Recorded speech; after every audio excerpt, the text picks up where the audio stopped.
Good afternoon, everyone. Thank you for joining us for the CARES Act Steering Committee meeting today. It's Wednesday, July 15th, and we're meeting at 3:30, a little earlier today than normal because we have a lot of business to take care of. I've taken roll, and it looks like we have all of the members present. I have a fill-in for Jamie Cook, I believe. J.R. Hankins is on for Jamie, and we'll go ahead and get started.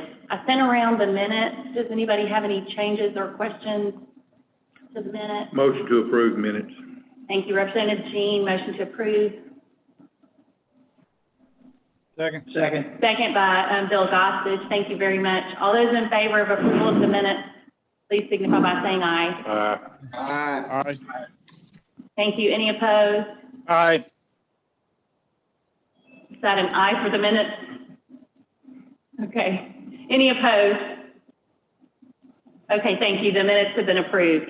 I'll just give you a little bit of background for our proposals today. First, we do have a proposal from Arkansas PBS, so I'll go ahead and let us get started with that, and then next we'll move on to the minority health proposals.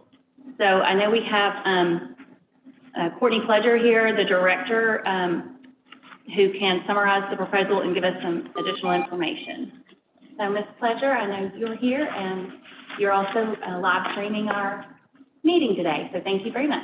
Go ahead. Thank you. Good afternoon, everybody. Thank you so much for the opportunity for Arkansas PD to present to the committee. For a little background and overview, when schools were closed last spring, Arkansas PBS worked closely with ADE to develop, produce, and distribute Arkansas AMI alternative methods of instruction to keep pre-K through 8th grade students actively learning at home. Arkansas AMI was made up of curriculum-aligned program blocks broadcast over the air for 8 weeks, 5 days a week, 5 hours a day, combining Arkansas Teachers of the Year with the Division of Elementary and Secondary Education's curriculum and carefully curated programs, largely from PBS Kids, America's most trusted brand for children and families. As we all know, many students in Arkansas don't have broadband available to them, or, broadband is not in their family's budget. Our broadcast was free, easily accessible as an option, and there are many more potential uses for pre-K through 12 education for our statewide broadcast airtime beyond the initial Arkansas AMI efforts. In regards to the coverage issue, Arkansas PBS is our only statewide broadcast network, but recent studies showed that there are significant gaps in our coverage across the state, and these gaps occur to a large degree in rural areas where over-the-air services are most needed. We currently have a broadcast network of 6 towers and 12 microwave sites that provide signal to 76% of the state's population, leaving a 24% coverage gap. The promise of public television is service, universal service to all Arkansans. A lot of state broadcasters, most of the state broadcasters offer coverage much closer to 100%. Louisiana, Mississippi, Georgia, Alabama, Kentucky, Oklahoma, Iowa, to name a few. And some of our gap audience does receive a public television signal, but from a neighboring state. So what they're receiving is not our Arkansas specific programs and services. So they're really missing out on that very particular thing that we offer Arkansas. Providing coverage in a truly statewide manner is particularly critical in times like these, especially in education and also as the backbone of the state's early warning system. On the proposal front, with the uncertainty of how long the current crisis will continue, we want to be prepared with expanded broadcast coverage. we propose adding 4 additional broadcast transmitters to our existing network to provide near universal coverage, serving approximately 97% of the state's students, parents, and families. The total cost of this project is $6.4 million. We are able to utilize $5.18 million of that by the end of 2020, completing the vast majority of the project within the CARES timeframe. To sum up, close to 25% of Arkansans don't receive our signal. This means they're unable to benefit from our AMI, our early childhood programming, and vital COVID-19 specials and updates. With this proposal, the vast majority of those gaps will be filled. Our additional transmitters will reach all or part of 33 new counties that currently either do not receive our signal or receive a weak signal. With your support, we can reach those Arkansas families. So we ask you for your support for this proposal. Thank you so much. Are there any members that have any questions for Ms. Pleasure?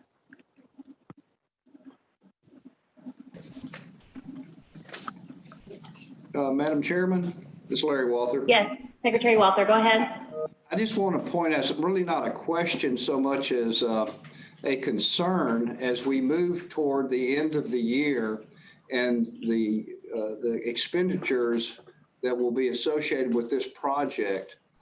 I'm not sure, it's not clear at this point in time if all that money can be spent by the end of the year. When I say spent, actually items purchased or services rendered and in service so that we can pay for it in 2020. So as we get toward the end of the year, we'll have to be watching that.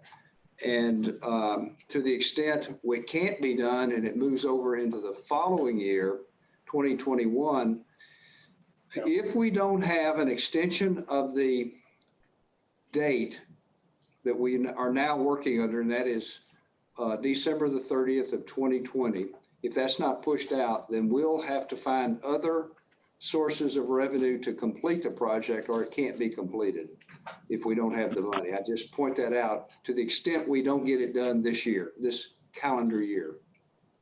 And Yes. Courtney, you're aware of this problem, right? Yes, completely. Okay. We'll work with you, but we'll as we get toward the end of the year, probably into November, and we'll be wanting to sit down and look at it on actually a week by week or day by day basis so that we don't get caught. Absolutely. All right. Thank you. Thank you. Secretary Smith, could I weigh in on that? Yes, please, go ahead, Secretary Key. Yeah, Secretary Walther makes a very valid point, and to that point, we've been working with Arkansas PBS to incorporate that $1.2 million in the post-December expenditure, what they project it won't be spent until after the end of this year, to include that in another grant that we are seeking from the federal government. So we are helping them as well, Larry, to secure the funds for the remaining portion of this project. That can be spent in 2021. That's correct. That's a great idea. Thank you. And besides that, let me just add my support to this project. Arkansas PBS was instrumental in helping us through the spring and making sure that we could continue education in the state of Arkansas. This is a project that gets PBS signal to the hardest to reach places in the state. And we found that those were the hardest to reach students in many respects as well. But Arkansas PBS team did not tire in trying to figure out how they could meet the challenge of expanding their signal or working with local cable companies. I think this is a very good investment and hope that we can support it. Madam Chairman, I'd like to echo the same thing. when I saw the write-up for this proposal, I was shocked at some of the places that don't actually receive the signal. And on another note, as we've gone this year, PBS and Courtney and her team have done an outstanding job of delivering public information out throughout the state having to do with racing commission meetings, where we're doing the casinos, marijuana meetings, and other things like that, so that people around the state can see what's going on in Little Rock and see it live. And I commend them for being a part of that. So thank you. I think this is an excellent proposal. Thank you. And do I hear a motion? Well, I've got a question. Oh, we have a question from Representative Jean here in the room. Go ahead, Representative Jean. So Larry, if we're able to purchase this and not get all this, the microwave and the towers assembled, is purchasing okay as long as if the project's not complete, if we go ahead and purchase the equipment? You know how with a on that? Have it in hand, not purchased, right? We have to have it in hand. Correct. And I'm looking at Paul Lothian, the comptroller of the state, and who kind of keeps an eye on all this stuff. And he says, yes, if we actually get the equipment, it may not be in service, but we'll be okay. All right. Thank you. Are there any other questions? Can you see me? I have a question. Yes, please go ahead. Okay. What happens if they purchase equipment and the equipment is on back order? Will the state be punished for that or penalized? The penalty will be you'll have to get the funds from another source. It can't come out of the CARES money at this time. Okay. Thank you. Any other questions?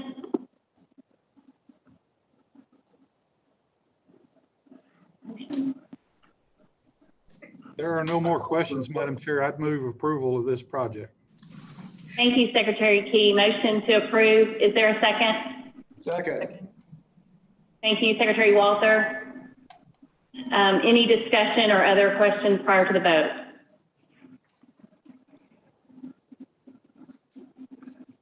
Okay, without questions, all those in favor, please signify by saying aye. Aye.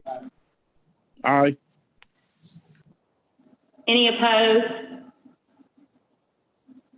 Okay, thank you very much. The PBS proposal has passed. I appreciate that. Y'all coming forward today, and Thank we you. look forward to working with you in the future. And you're welcome to just continue the joining. Thank you. Okay, let's move on to the proposals. I just want to give y'all a little bit of background. I know to the members, I appreciate your patience and your ability to navigate all of this list of proposals. First, I want to make sure that you saw the very last proposal on our list has, we've postponed that so that we can deal with it at a future date. They have some things to work on and to review within the Department of Health as well as within that proposal, and then they have some time issues attending today. So that will help us to put that into the future. A few of these proposals have already been discussed with the Department of Health, how the funding will actually flow. And so I didn't know if y'all wanted to hear from those first and then move to the ones that would be out of order if we did it that way. But I didn't know if you wanted to hear from the Department of Health on the proposals they've already discussed, and they actually have worked out how the funding will flow. Some of these others, we don't have the funding flow set. We wanted to bring these to the committee so y'all can have an opportunity to see what we do want, what areas are covered, what areas are not covered, and to make sure that we provide the funding that the committee members, the recommendation for funding the committee members think is the appropriate way. So does anyone have an objection for me to ask Department of Health to give us a quick overview of the few proposals that they actually do have funding lined out and how the money will flow, we can hit those first and then we'll move on. Is that okay? No objection to that? Okay, I've asked Stephanie Williams. I see her there, so I'll shut off my mic and you go ahead. Thank you. Thank you, Secretary Smith. We've reviewed all 5 of the proposals, and so I'll just make a general comment that we reviewed all 5 of the first proposals in detail. We didn't have the opportunity to review number 6, but of the 5 that we reviewed, we support all 5 of these proposals. There are a couple that we think align strategically with the work that we do, and we feel like we could easily be the conduit to facilitate disbursement of those funds. The first one is the Black Hall of Fame. I believe that organization utilizes a fiduciary agent. We believe we could work with that fiduciary to dispense those funds. Also, Coalition for Tobacco-Free Arkansas, the Northwest Arkansas Council proposal, and then I believe we talked about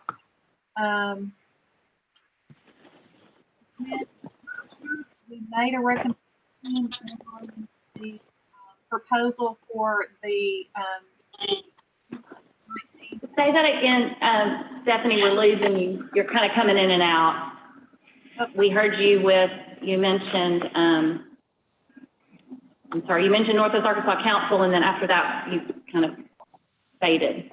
Okay, Northwest Arkansas Council was one that we did feel aligned that we could help facilitate that proposal.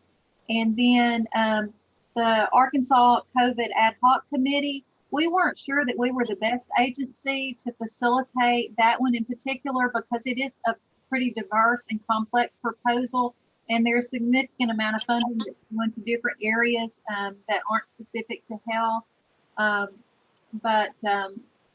That one, we thought that might need to reside with another agency. And then the 2 proposals, proposal number 3 from the Marshallese Task Force, and then the proposal for the Coalition for the Marshallese, we're willing to facilitate those. We haven't specifically had any conversations with leadership of those organizations, but we would be willing to facilitate dissemination of those funds as well. Thank you.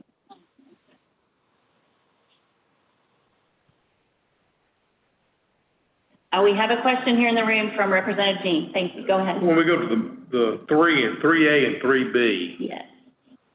When we get there, is that what you want, or do you want to say something now? Well, she kind of went over it. I just, why rent is on both of them, why is there some duplication? Okay, well, we'll get to that. Okay. And explain. I think we'll be able to explain that. Okay, so thank you very much, Ms. Williams. There was the other 2, I think you hadn't had a chance to review, the Urban League and the ADMPA. I think maybe those came later, so those didn't go through y'all's process yet. I'm sorry. We haven't looked That's okay. No, I understand. I just wanted to make sure that's why we hadn't mentioned them. Thank you. Okay, so let's move to the first item on our list is the Arkansas Black Hall of Fame. I know Mr. Charles Stewart is on the line, so if he would like to say a few words about that proposal. We all have received the proposal. I think we've had an opportunity to review that, and if you want to say a few words, we have limited time, so please go ahead. Hey, thank you, Chairman Smith, and to the members of this committee. I would only add, I know that you've had the opportunity to review those, and I would only add that in total, we have received, we're wanting this funding to assist us with phase 2 of our COVID relief effort. And to date, we have received 178 applications. 12 did not qualify, 166 total that qualified for our review. The total amount of requests received so far, $171,490 requested. We have funded $50,000 in grants, a total of 54 grants from the Arkansas Black Hall of Fame Foundation funds. And we have currently $121,490 pending review. And so we would be very grateful to have this assistance so that we can meet the significant needs that we've identified out there in the Black and other underserved communities for COVID relief. And so unless you have any questions, I think the proposal will speak for itself. Thank you, Mr. Stewart. Do any members have questions? Representative Jean? Yes, Mr. Stewart, on the application that you have, are any of them Hispanic? Yes, sir. Or is it all African American? No. We have actually funded from our funds, the Hall of Fame Foundation funds so far, grants to the Marshallese community, as well as some grants that were specifically for Latinx and Hispanic communities throughout in the state of Arkansas. Funded Hang on. so far? Okay, go ahead. I'm sorry. Can you repeat your question, Representative Jean? How many grants have y'all funded through the foundation so far? So far, we've funded 54 grants totaling $50,000. Okay. Do you have any other questions? Okay. Does any other members have questions regarding the Black Hall of Fame? I have a comment. Yes, go ahead, Representative Allen, and then I think I heard another question too, so. Okay. Thank you, Madam Secretary. I am very much familiar with this organization. I have closely observed the work that Mr. Stewart and his organization has been doing for years around the state of Arkansas. And his organization is one of the better organizations that are out there doing some positive things in the community. And there's no doubt in my mind that these dollars will hit the target, and his organization is very reputable. And I just want to go on record saying that. Thank you, Representative Allen. Thank you. Thank you, Representative Allen. I think we had another question from one of Ms. Senator Irvin. Thank you. Thank you. I have a couple of questions. First, we're not taking any action on these proposals today. Is that correct? We're hearing them and then we're voting next week. I think that's what we decided at the last meeting. Is that correct? I think that was my understanding.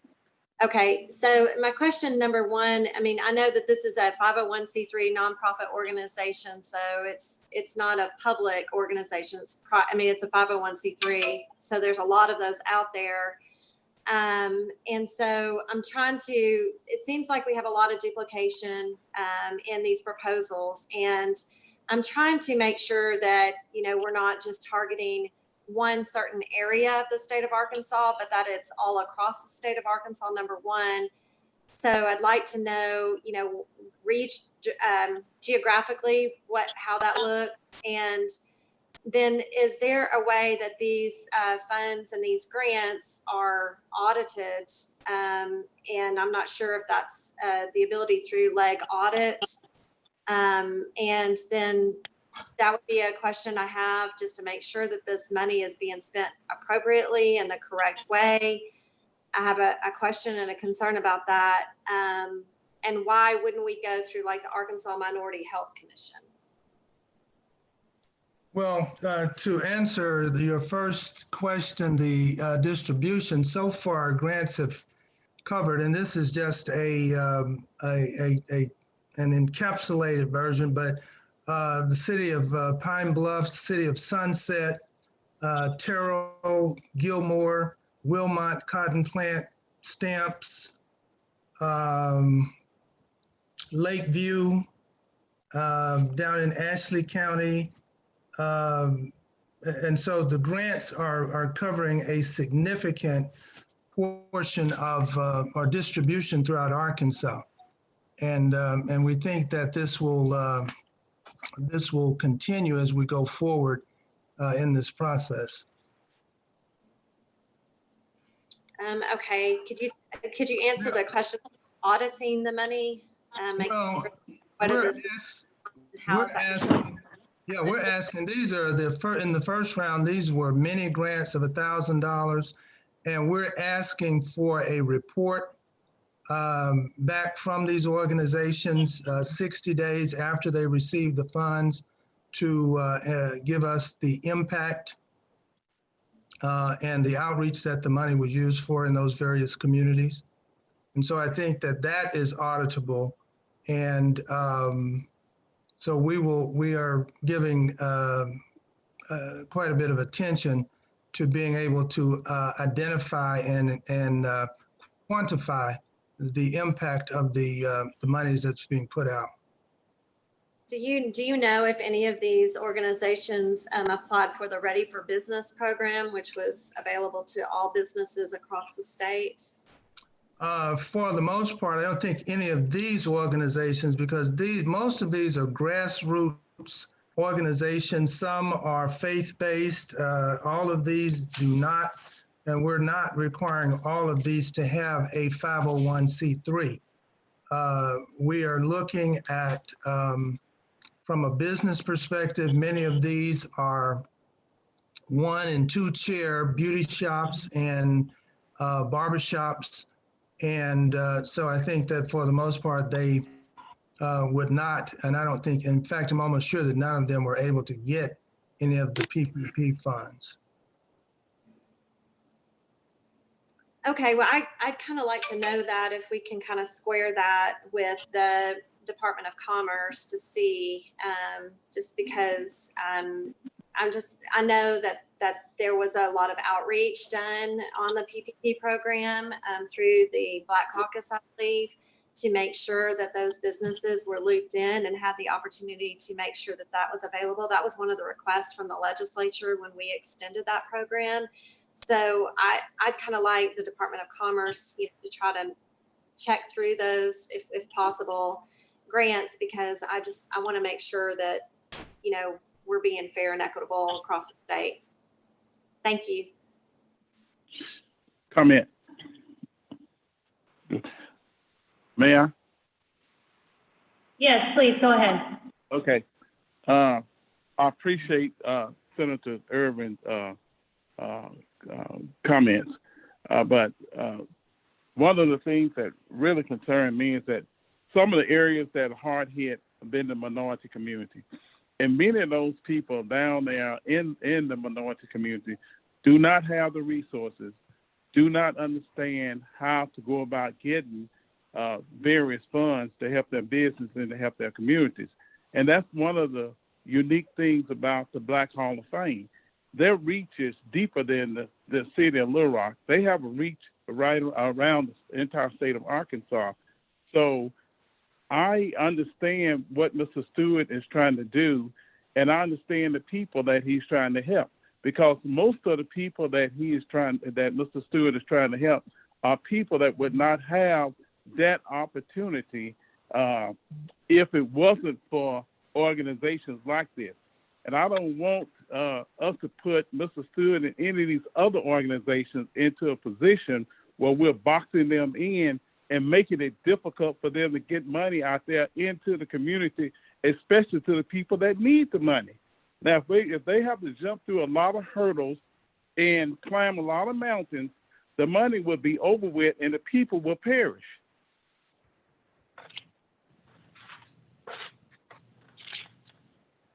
Thank you, Representative Allen. Did you have a question? We have a question here in the room from Representative Jean.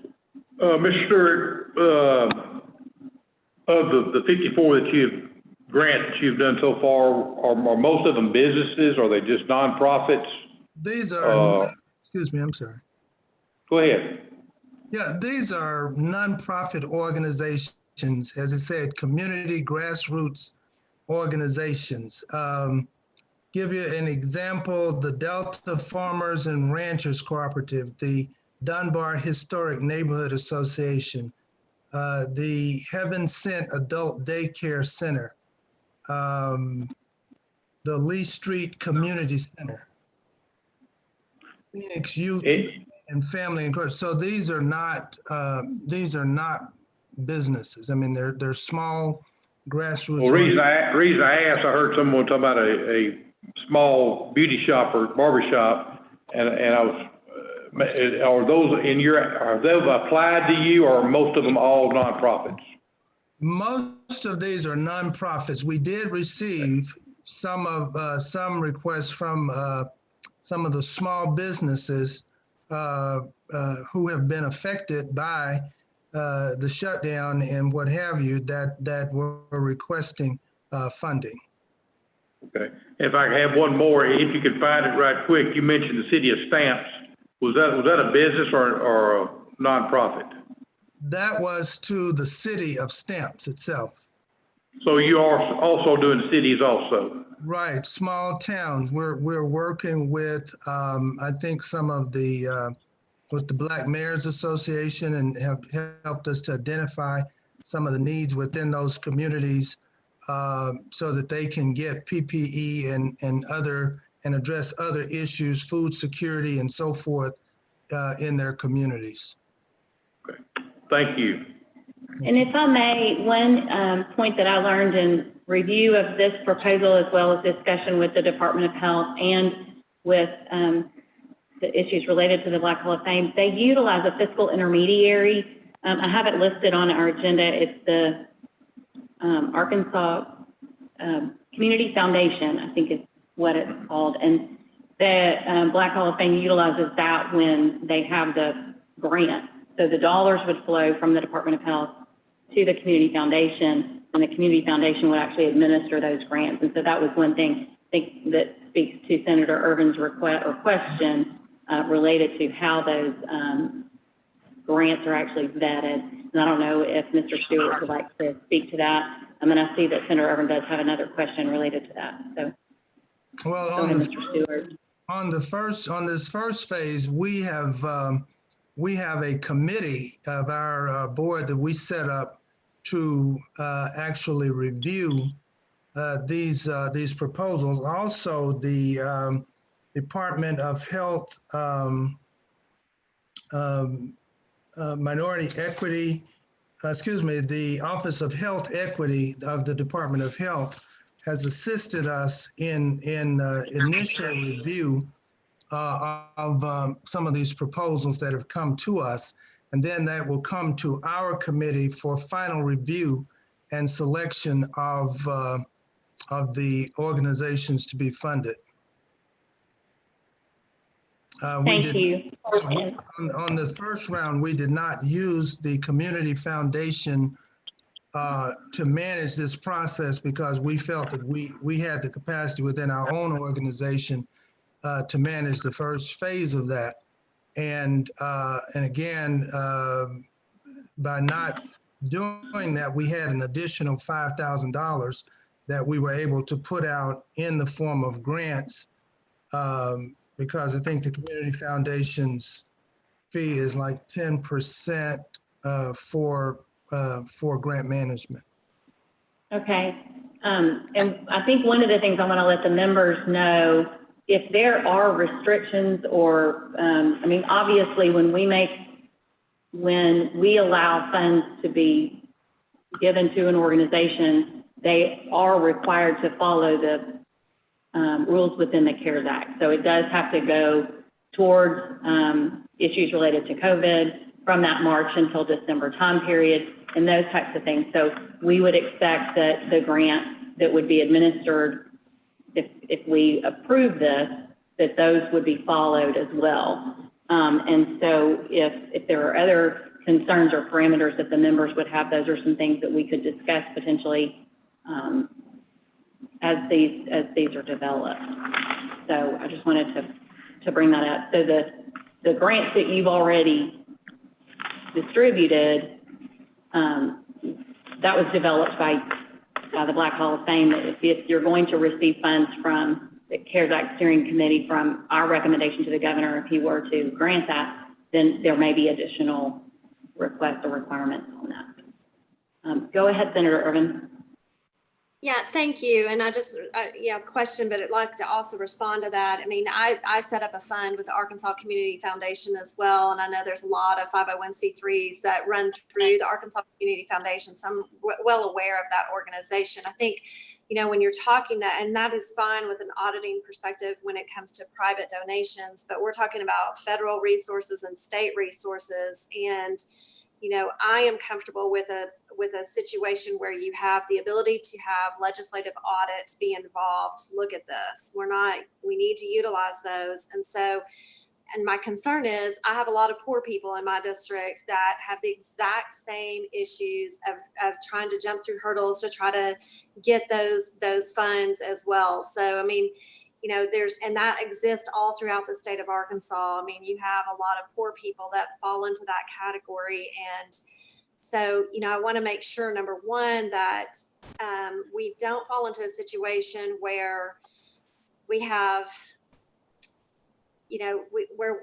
where we potentially, and I will tell you, because of my experience with the general improvement grants, that was done away with, and that was a legislative process that we now have done away with. But,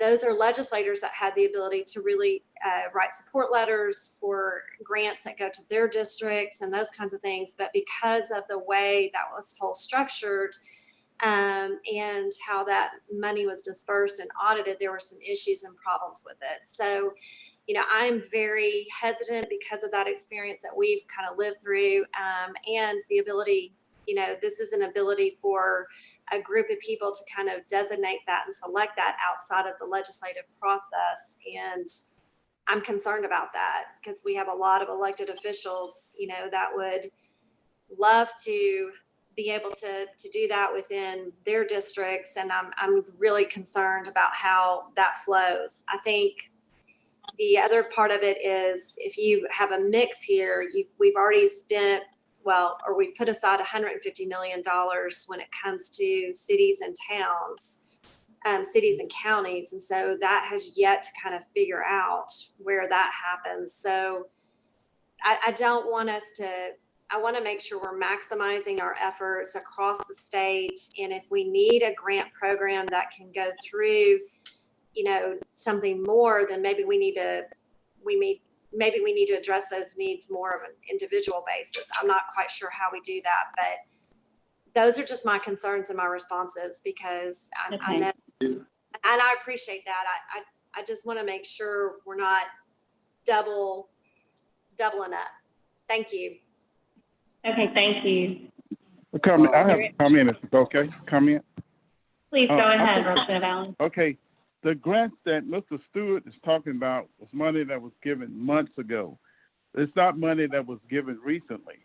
And I don't really understand what Senator Irvin is talking about. One thing that we can't do, we cannot allow one bad experience determine the fate and determine which direction we're going to move in. It's risk with everything that we do. There's risk associated with it. And I don't see any greater risk with this organization than any other organization. And if it's bigger risk, then help me to understand it or help me to see it. Thank you, Representative Allen. I think that Senator Bond needs to ask a question. Well, I was just going to point out, I know Mr. Stewart and the Hall of Fame is actually in Senate District 32, wonderful, or located. Wonderful folks. I think what Senator Irvin is raising the issue of how we best sort of oversee or make sure we're not overlapping with all these proposals. And I think that's a larger discussion for the committee. I just want to make clear, it's a great organization. Mr. Stewart's a great leader. The question of how to make sure that the committee is appropriately managing the funds is a bigger question than just this one proposal, I think. So it is something at some point, after we go through all these, that we probably need to have a broader discussion on. Secretary Thank you, Smith Senator Bond. Secretary Smith is Yes. Larry Walther. Go ahead. Charles Stewart, this is Larry Walther. Good to see you. I hadn't seen you in a while. It has been. Yeah, I would, of course, I'm responsible for money coming in and out and trying to maintain the integrity of it. So I'm kind of the one that brings those issues up. I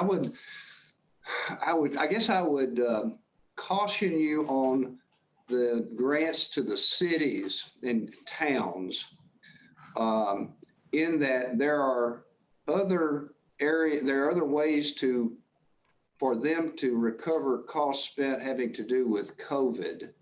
I applaud you for what you're doing and the efforts you're making. Don't get me wrong, but we've set aside $150 million to deal with those issues. We've also got the ability to go through Adam and use FEMA dollars to compensate for those sorts of things that are going on in cities and counties. So I would move cautiously as I gave the money to the cities and counties. Having said that, if that money is given to the cities and counties, and then we find out we can get it through the care from another source, that money could be returned to you to use for other places if as we go throughout the year. But we'd be more than happy to work with you in that area. Thank you, Secretary Walther. Are there any other questions for Mr. Stewart?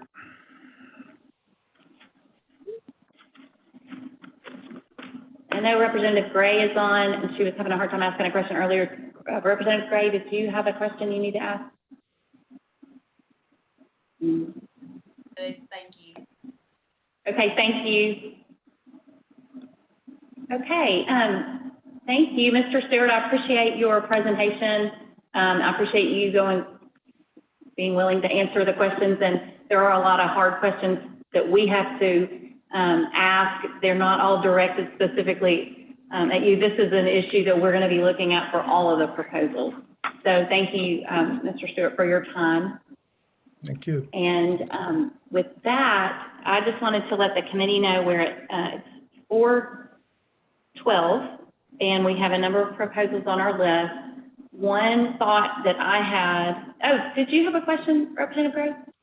I thought she said no. Okay, your mic was open. Okay, sorry. The one thought that I had was maybe we could just go down the list, give the presenters the opportunity to each speak related to their proposal, and then that would give the committee members the opportunity to hear from all the presenters, and then we could either ask questions at the end, we could write questions down and submit those later, we could invite the presenters back.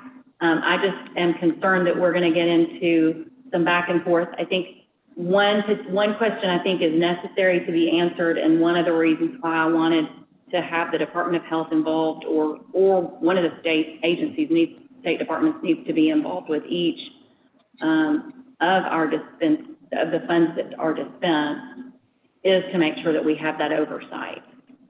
So would that be amenable to the committee, or would y'all rather split them up and have question and answer for each one?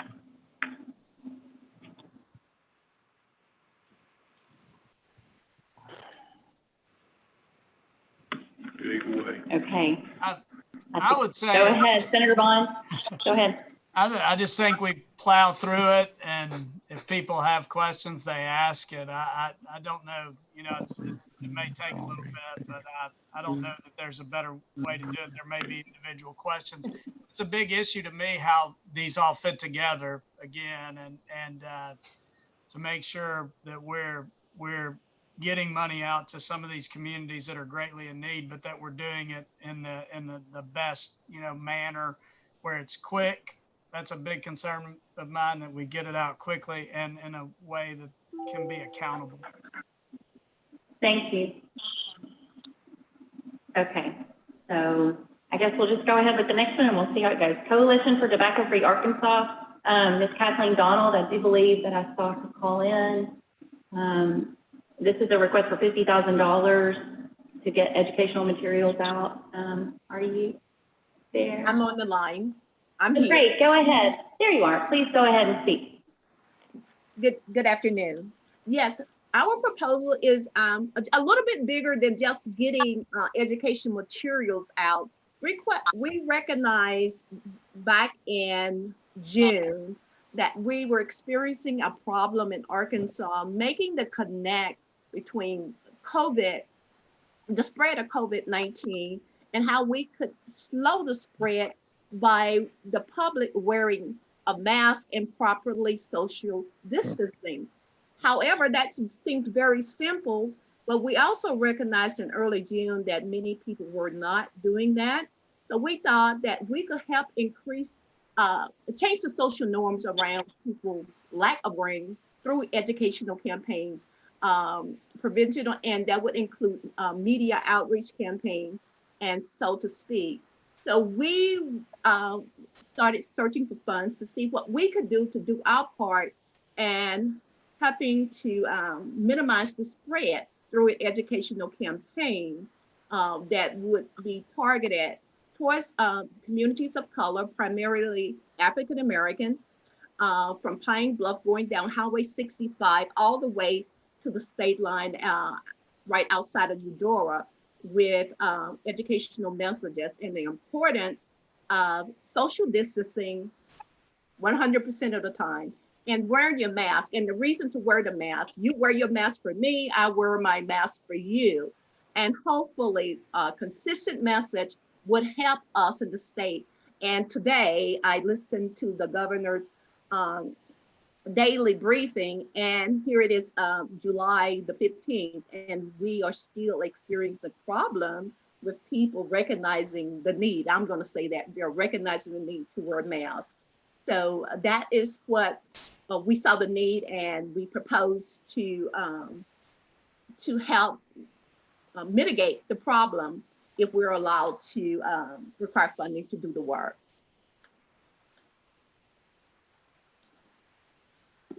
Thank you so much. Ms. Donald? Yes. Okay, good. I just wanted to make sure you were still, thank you. No, I'm here. Yeah. Does anyone have any questions?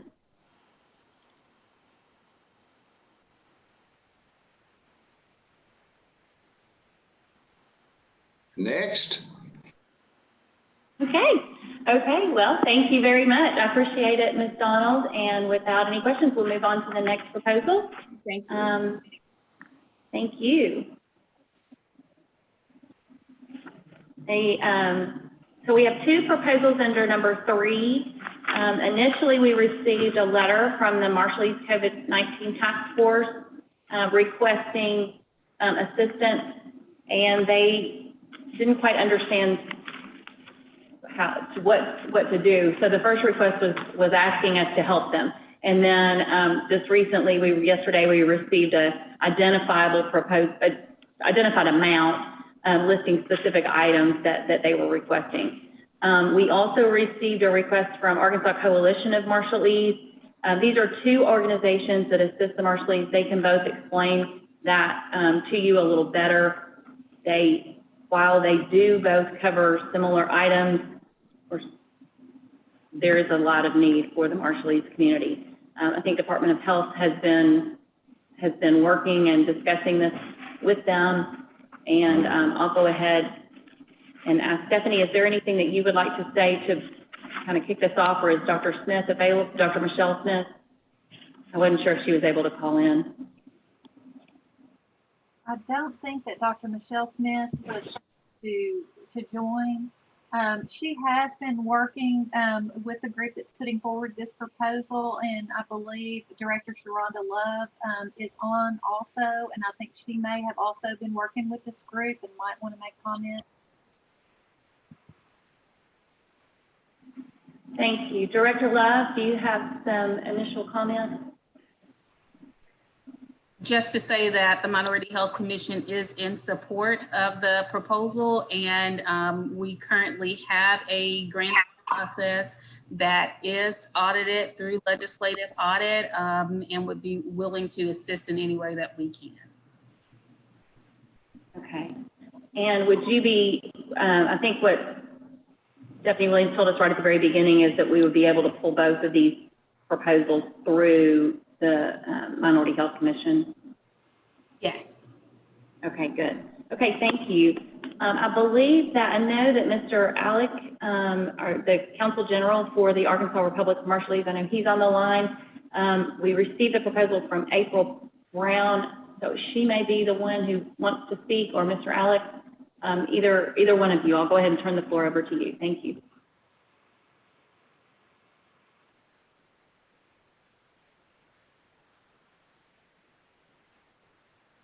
You'll need to open your mic, Mr. Alec. Okay, I will go ahead and speak. First of all, I would like to thank you, Secretary Smith, for this opportunity to come and speak in front of you all, the committee. I would like to recognize all the committee members and recognize your work, and thank you for all your efforts in helping our communities. My name is Eldon Alec. I represent the government of the Marshall Islands here in Springdale, Arkansas. The Marshall Islands has only 2 consulate offices in the States, one in Hawaii and one in here in Springdale. As you probably already know, Springdale has the probably the largest community of Marshallese in the States. And most of the Marshallese population there in Arkansas are working in the poultry plants. I would say probably 80%, maybe 90% are working in the poultry plants. And as you all know, and the Marshallese community has been hit the hardest, I believe the hardest among all the population groups in the state of Arkansas. So far, my count, we've had 39 deaths in our community over the last couple of months since the start of this pandemic that hit us. And you know, back in our late March, we recognized the need when we heard that the pandemic was hitting our community. We know that it would hit us the hardest. The reason being is that we know that our population, we have the one of the most the underlying diseases are amongst our population. And one of the reasons is, a lot of our people, we don't have health insurance. Our family structure in a household consists of, it's an extended family, grandparents, parents, and children. And most of the poultry plants, they only offer health coverage to the immediate family. And I knew right off the bat that, a lot of us would hit hard. And lo and behold, that's what happened. Most of the deaths that we had are elders and people with underlying diseases, like cancer and diabetes. But anyways, one of the things that hit us the hardest is, a lot of our people had to be quarantined because they're all frontline workers. As you all know, they're considered essential workers. So they're all working in the poultry plants. They're all commuting. And all that factors, as it says in the CDC study, all that factor contributes of them getting the most affected. So a lot of them had to be quarantined, and most of the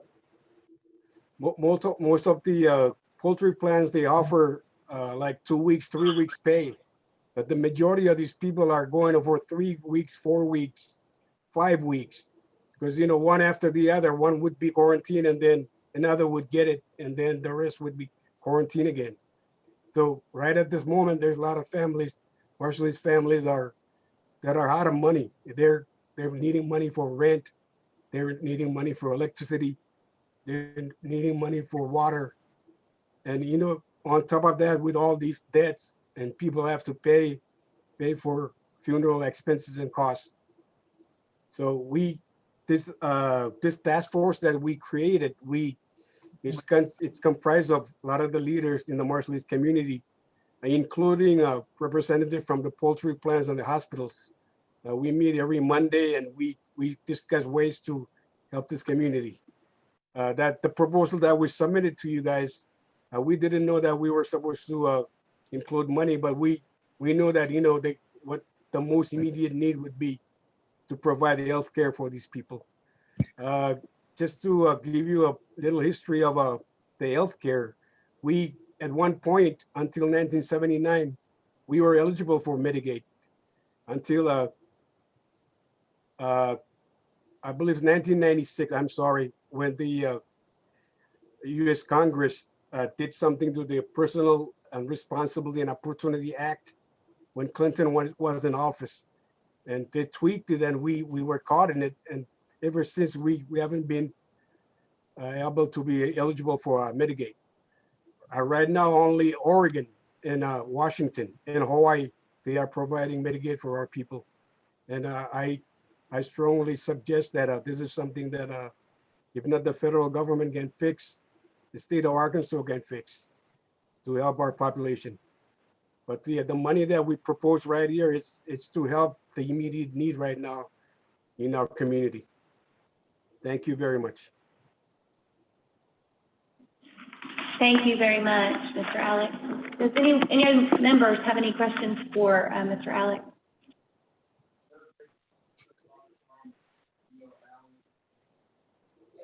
Representative Jean here in the room, go ahead, please. And whoever needs to take this question, are we considering A and B one proposal, or are they separate proposals?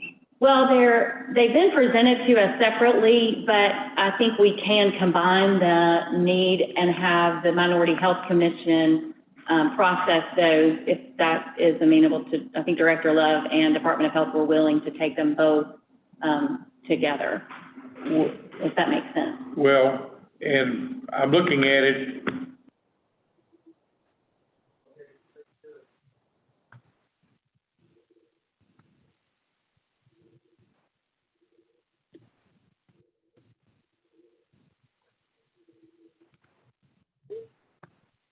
So hold on, say that again. I think I muted you. Okay. The need on Plan B, it hasn't stepped out, 85,000 for utilities, 20,000 for PPE, 20,000 for broadband, and 75,000 for community communication plan. Now, I don't see that detailed on what I have on A.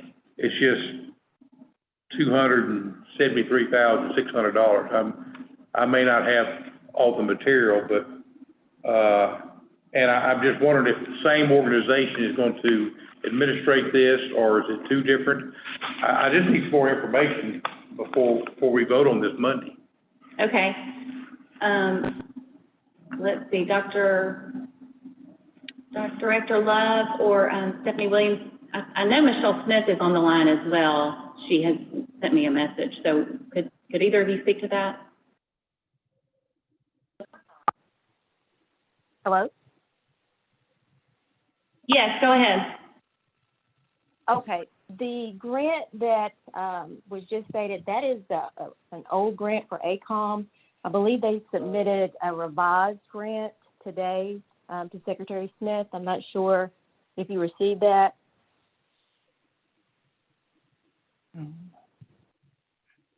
So Dr. Michelle, that's the one that they have. They have the updated work plan for ARCOM. I think the proposal that Representative Jean is referring to is the Marshall East COVID Response and Relief Plan. There is a budget, a line item, a general budget on page 4 of the proposal, but it's not as detailed as the other proposal. I think that's the question. Yes, I heard communications plan, and I know that ACOM took that out based on some information that received yesterday, saying that would probably be covered in another agency. So I just want to make sure we're looking at the right one. Right. So I think if it's okay with the members, I think what we'd like to do is have Director Love, Minority Health Commission, and have Michelle Smith have an opportunity to work with both of these proposals together, since we did get the revision just yesterday. And then before, obviously, if we're going to vote on these Monday, then we will need to turn that around really quickly so that we can provide that to the membership so that you'll have an opportunity to review those and to vet them. And then if we need more time, then we'll just take more time. I mean, I don't want to rush the committee, but I do want to give you all the information that you need and the opportunity. Does that sound okay, Stephanie? Yes, ma'am. Okay. Did you have any other questions, Representative G? Okay. Are there any other questions from the committee related to the first portion of the, and who, I couldn't hear who that was. It's Senator Irvin. Thank you. Hi.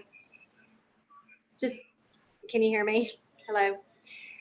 No, I agree with Representative Jean. I think these are, but we also want to make sure we can get this money out. I mean, if it's for funeral expenses. So my request really, and I so much appreciate the comment by Dr. Love with the Arkansas Minority Health Commission. That's exactly what I was talking about in my previous line of questioning, because of the structure that exists within the Arkansas Minority Health Commission. So my request would be for the Department of Health to get with Arkansas Minority Health Commission to look at these proposals, figure out a way to combine them so we're not overlapping and that we're maximizing and making sure we're meeting those needs for the Marshallese community. So we have like a very comprehensive plan for the Marshallese community.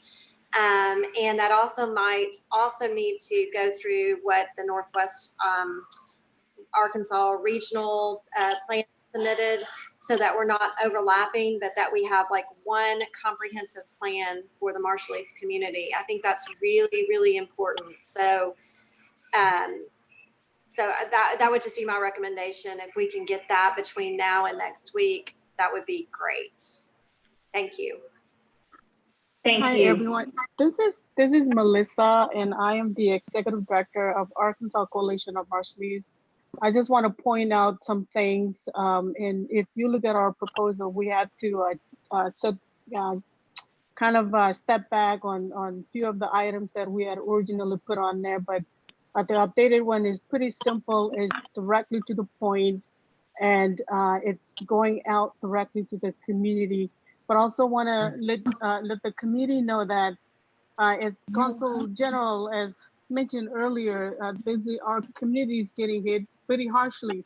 In fact, over 50% of the death cases in Northwest Arkansas are of Marshallese. So, and our proposal is very well aligned with what's happening on the ground. We have received, Arkansas Coalition of Marshallese is assisting folks, families in paying their rent and utilities already. So in terms of overlapping, there's always going to be more and more need as we see that we're going deep into the pandemic. We're seeing the more need of it. And Consul General mentioned it earlier, with at least when we did our survey, at least one worker is still going to work. So what does that mean? They'll bring back, again, the virus it sounds like and seems like everyone that is impacted by this COVID is a worker. At least they have one worker at home. So I want to say with the application process that we have in place right now, we actually have 200 applications. We had to stop taking more applications because we can no longer bear it. So even though maybe both proposals are asking for the same thing, but it is, I can bet you that this money will be used within the next 6 months or maybe less. Thank you. Thank you so much. I appreciate that. I think we might have a question from Representative Ray. Did you have a question or comment? No. Okay. Thank you.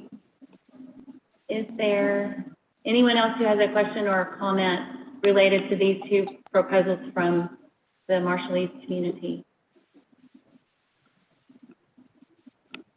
Okay. I don't see any questions. I really appreciate all the work that has gone into both of these proposals. I also appreciate the opportunity for me to have learned a lot about the community. And I look forward to seeing where we get in the next couple of days, and we'll get additional information back out to the committee members so that we will have an opportunity to know some more about this. Thank you so much. It's nice to meet you. I appreciate that. We can move on to the next proposal. It is from, let's see, can't get my glasses here. The next proposal is number 4, the Northwest Arkansas Council. And I know we have the group here, they're all in the room together. I think Pearl McElfish, the Vice Chancellor, will be presenting. Yes, there will be several, Secretary Smith. Secretary Smith, a couple of things. One, we just want to honor and appreciate the Consulate General Eldon and Melissa as we work with them to address the needs of the Marshallese community. We really appreciate and respect those organizations, and we're happy to see their proposals on the agenda. If it is okay, we have just 4 slides, so very brief, but is it okay for me to share my screen? I think I need your permission, both on Zoom and verbally, to do that. Okay, yes, you may do that, and Jeremy will do whatever he has to do, whatever magic he has to do. Thank you. Go ahead. So it looks like he's done it. Excellent. Okay, thank you very much. And Susan is going to speak with us first.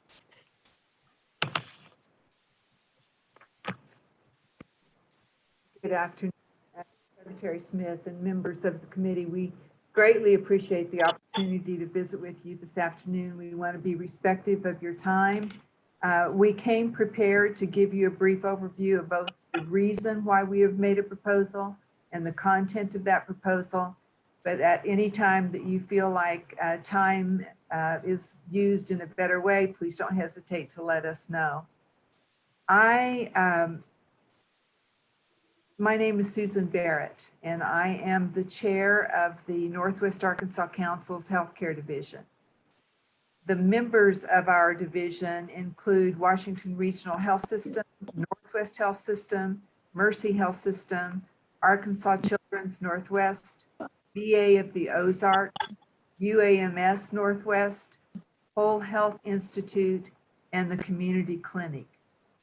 In 2019, the Northwest Arkansas Council created this new division following an in-depth study that was commissioned to assess the Northwest Arkansas health sector as an important economic engine as well as an essential infrastructure. Recommendations from that study became the charter for the new division.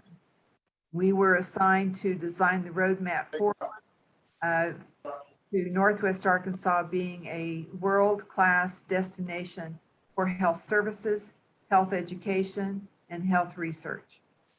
Very quickly after that charter, we became focused on COVID-19. And for the last 111 days, it seems like 1,000, 111 days, we've been at the table together several days a week focused on COVID-19. The purpose of our work together was to prepare, to respond collectively, to avoid any single institution being overloaded, to reduce the community's panic and fear, and to communicate without confusion.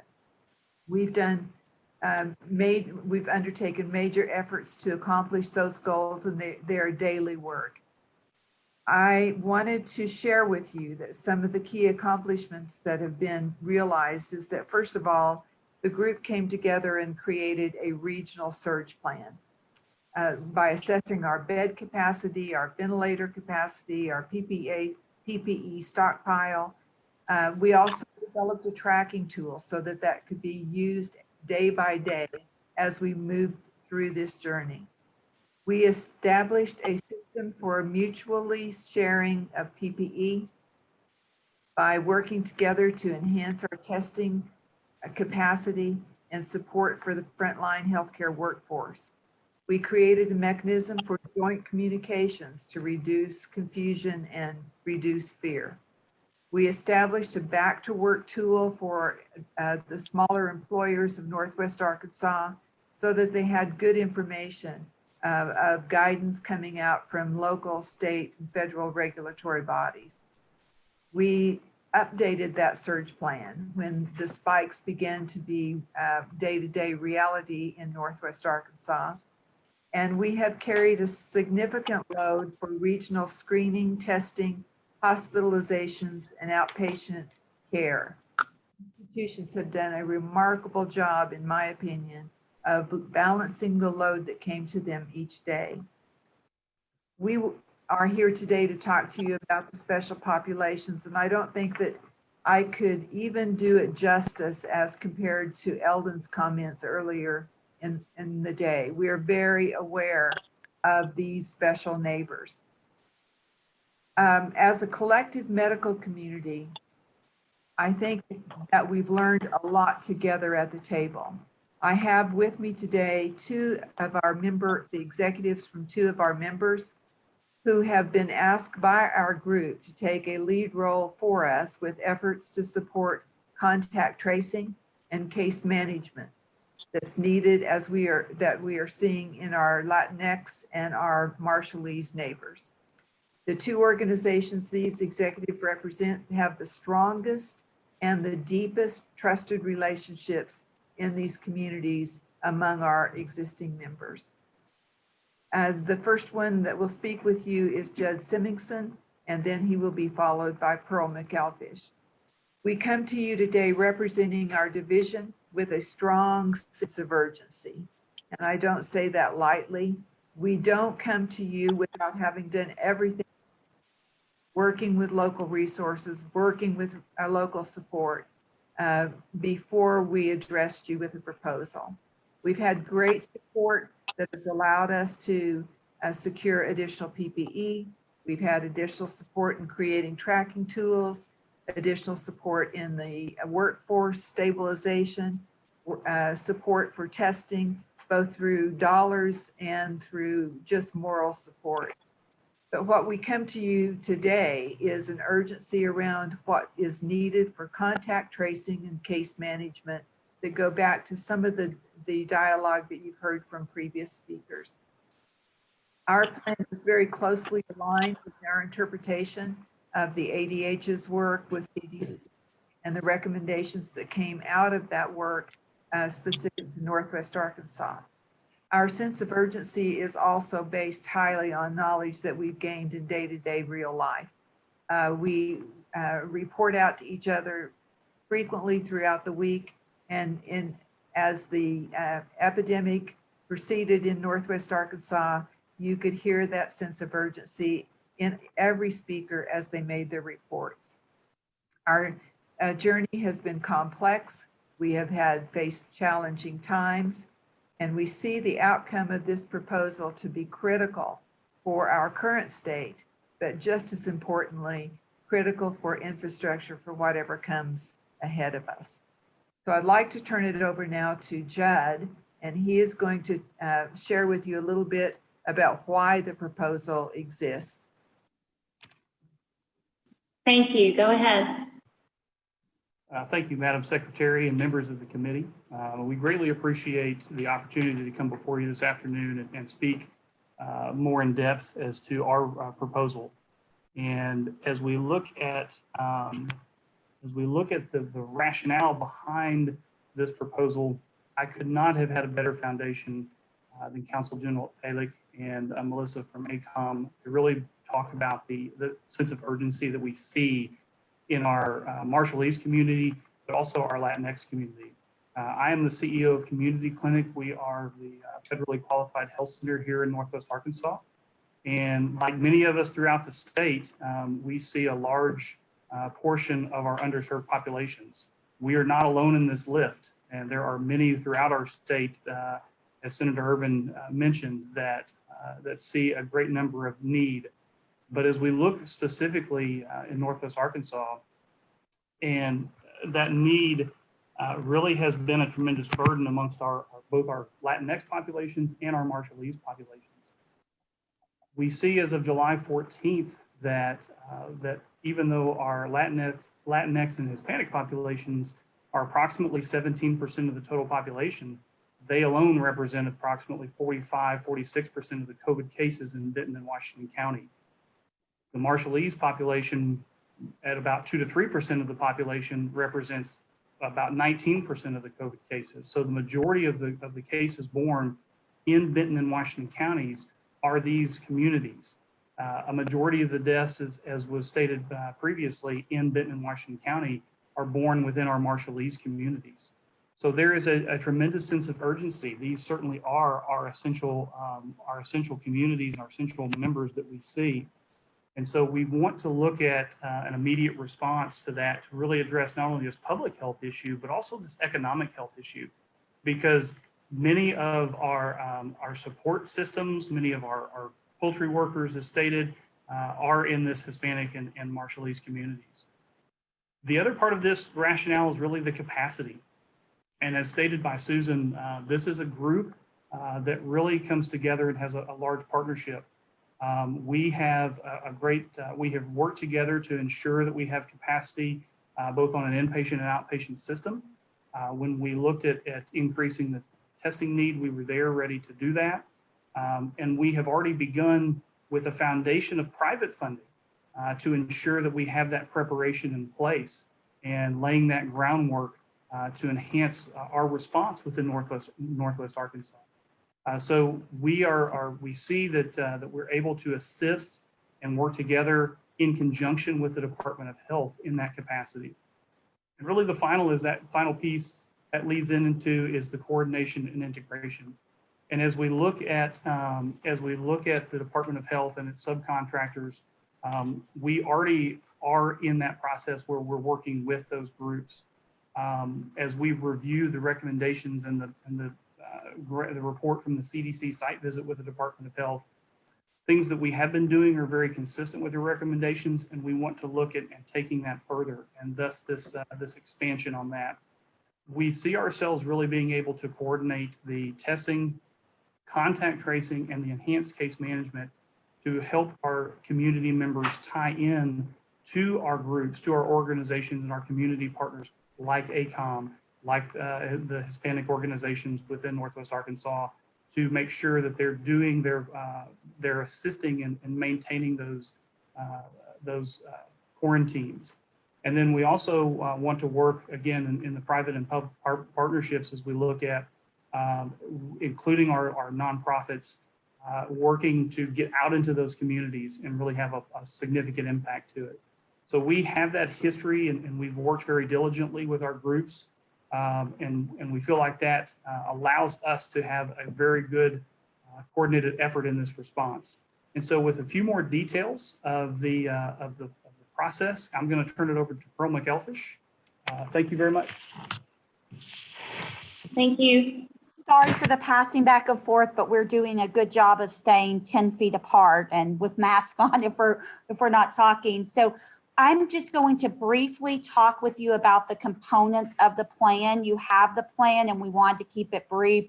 But in short, we are proposing to collaboratively work on testing with the critical component being culturally and linguistically people who speak the language and understand the culture in order to ensure that the testing is really ramped up within the Hispanic and Marshallese population, and to do that in the exact way that the CDC outlined in their report, and really targeting the locations where these community members and these neighbors reside and where they're most comfortable. To have a dedicated contact tracing center, again, bilingual in nature, that fully coordinates with the Arkansas Department of Health and integrates with the employers. One of the things that we've seen is people, even after the quarantine, not going back to work because they've not gotten that letter of sign off that they are able to. And so the integration with employers, healthcare providers, and the Arkansas Department of Health is critical.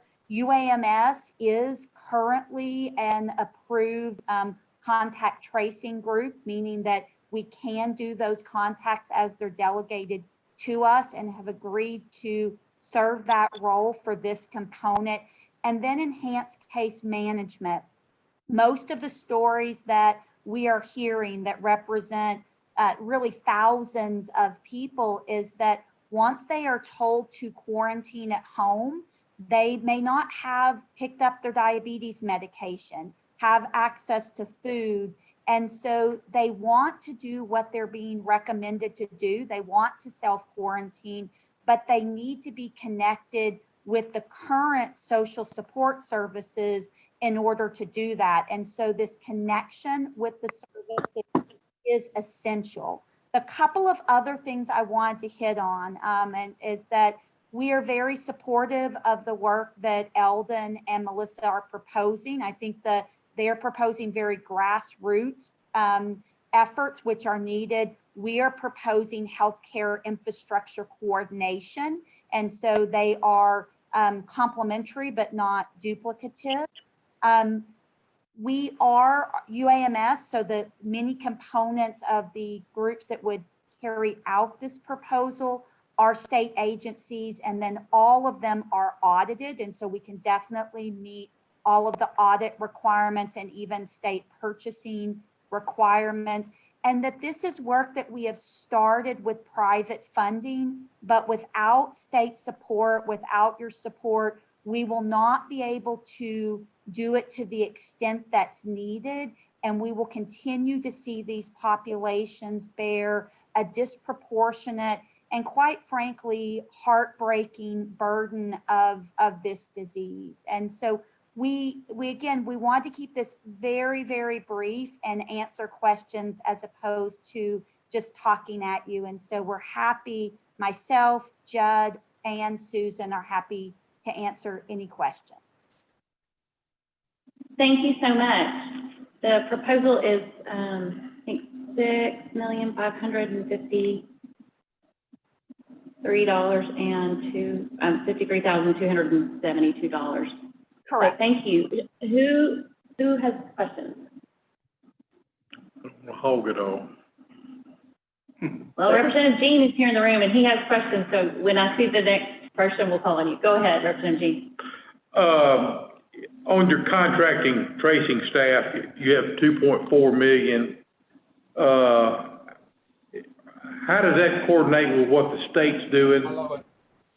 It's a great question, and we actually based our staffing assumptions on what the Department of Health told us. And so we asked the Department of Health how many staff it took to do contact tracing for their Marshallese and their Spanish speaking.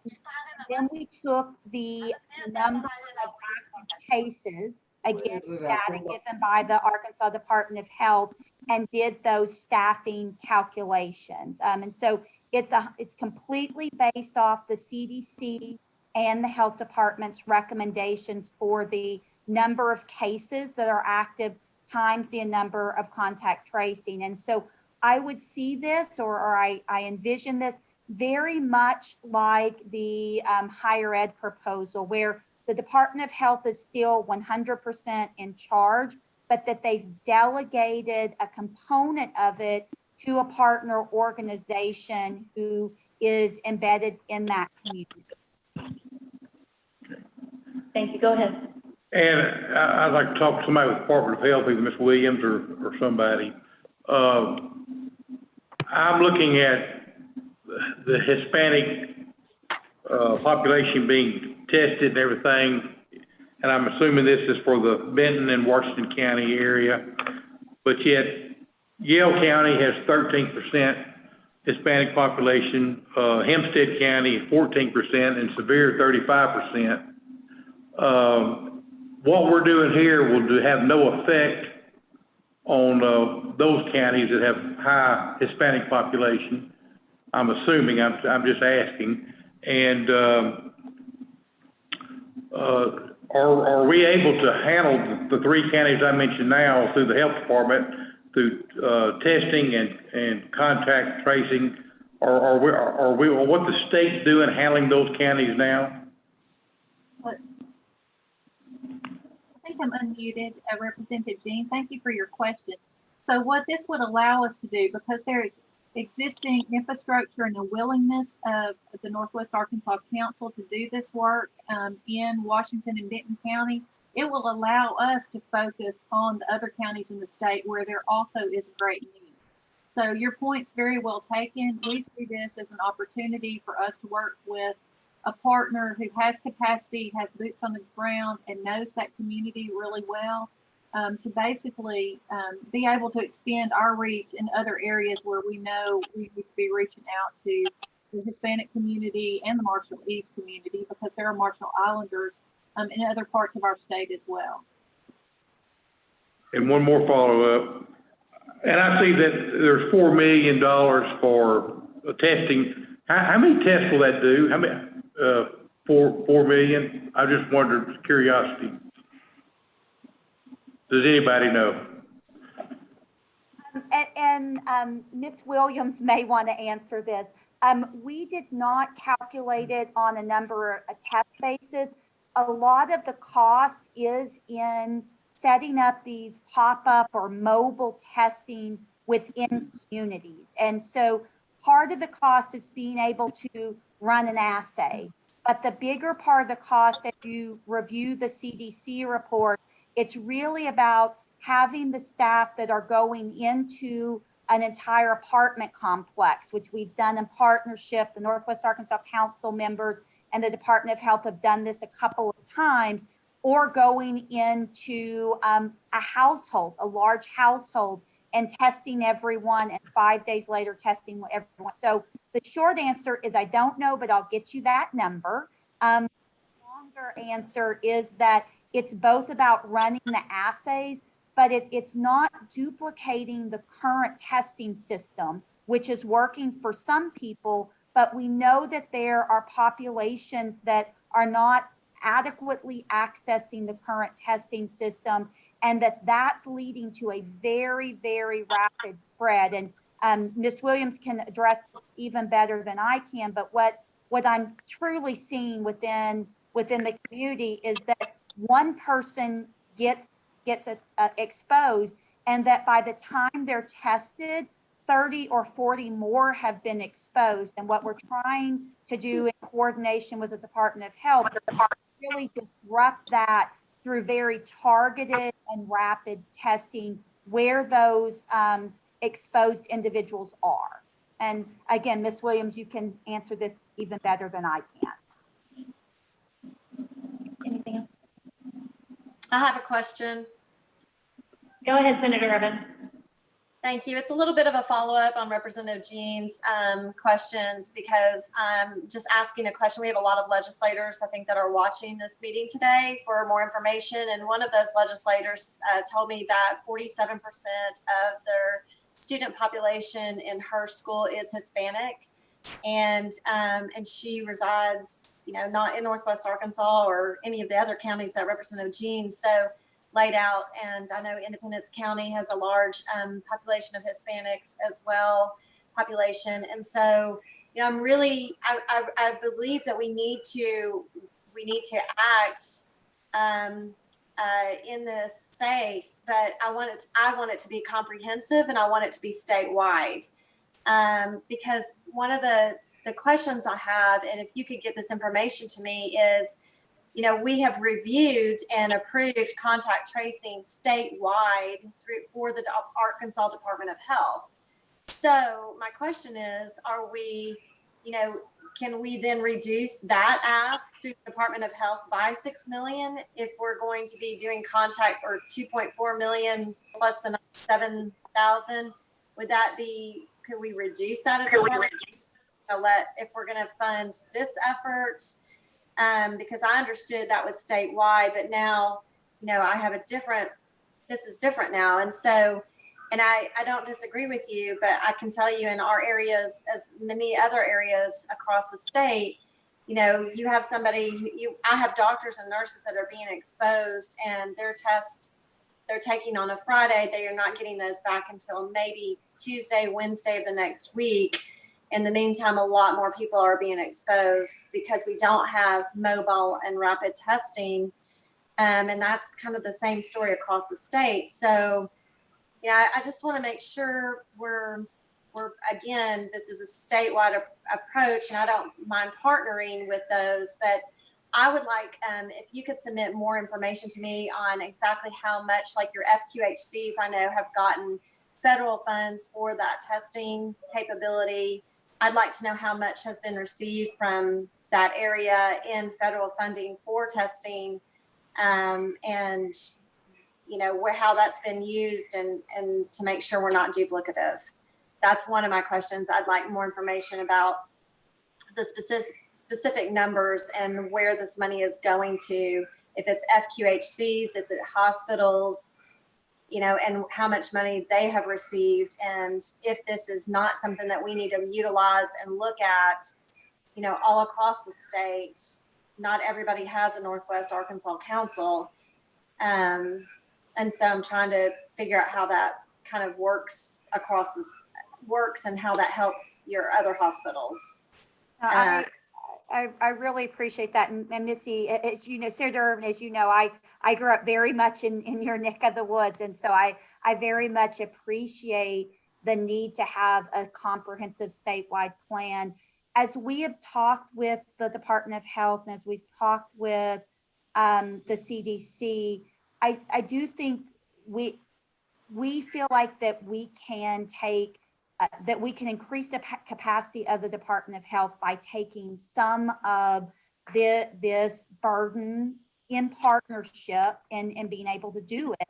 We also, particularly within special populations, know that having that it can take more time. You know, I hate to use the word burdensome because that has a negative connotation, but it can take a lot more time. And so in our conversations with the Department of Health, the ability for us to take some of the work that is more time consuming can free their capacity. To your point, all parts of the state may not have a Northwest Arkansas Council, but if we can leverage the capacity of the Northwest Arkansas Council to take some of the work, that frees capacity to do others. And we can definitely get the requested information to you regarding the other. What I would say is, and as Susan hit on this, we've been very careful to not be duplicative, and to request private funding first.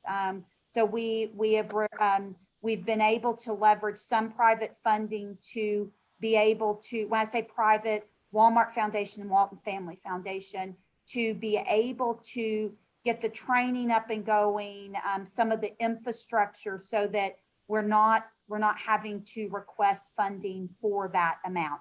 I think Susan wants to make a comment to this as well. And I agree with, and I appreciate that. Not everybody's got the Walton Family Foundation in their backyard. And, you know, I know Jefferson Regional Hospital was kind of the epicenter down in Pine Bluff. And, you know, I know that they received maybe about $4 million in federal funds, which really has not even covered, right, you know, a tremendous amount of costs that they have incurred. And, you know, and I understand that. I'm just concerned that, you know, statewide, you've got a lot of people that I have to work with in the legislature, and they're asking these questions, you know, what about us? And what about my populations and my areas and my hospitals? And so I just have to ask that question on their behalf. Senator, an additional comment. We have a scheduled meeting tomorrow. We'll be sitting down with Arkansas Department of Health to understand what's in the contracts that have been, are in place for contact tracing. How do those fit with us? How do we fit with those? So we're working through some of those questions, but I tell you that the thing that is very pressing for all of us is the sense of urgency that we don't have days to interrupt the continued progression of illness. We have hours, and we need to be responding as quickly as we can. So we're prepared. Thank you. We are ready, and we respect your decision. Thank you so much. And if you can just get the figures for me on the testing and how much, that would be, thank you. Yes. Dr. Bledsoe has a question or comment. Go ahead, Dr. Bledsoe. Thank you very much. Can you hear me okay, Secretary Smith? Yes, So go I just ahead. want to say, first of all, I think Senator Irvin and Representative Jean raised good questions and make some good comments about this. I think that the need truly is statewide, especially in these underrepresented groups.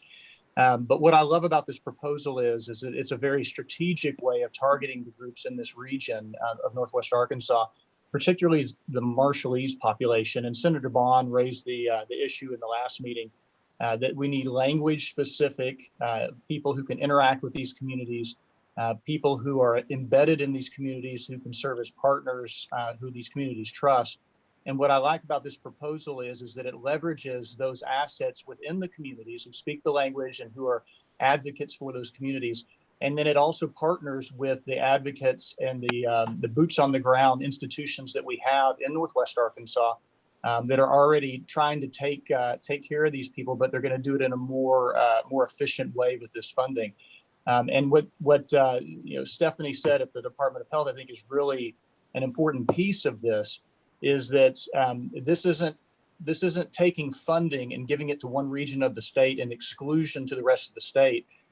By doing this funding, what you're doing is you're empowering the local people in Northwest Arkansas to take more responsibility, and that frees the Department of Health and the rest of the state assets to be distributed among the other areas and regions and towns that don't have a Northwest Arkansas Council, like Senator Irvin said, or don't have the Walton Family Foundation in their backyard.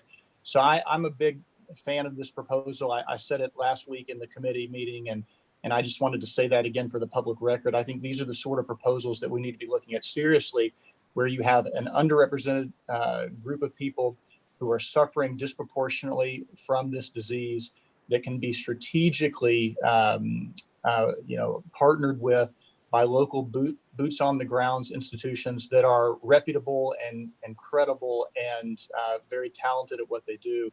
And so I think this is a great proposal and something that maybe we should use as a model for the other regions. But I hope this goes forward, and I'm thankful that the Northwest Arkansas Council brought it to us. I think it's a good proposal. Thank you. We have a question from Representative Gray. Please go ahead, Representative Gray.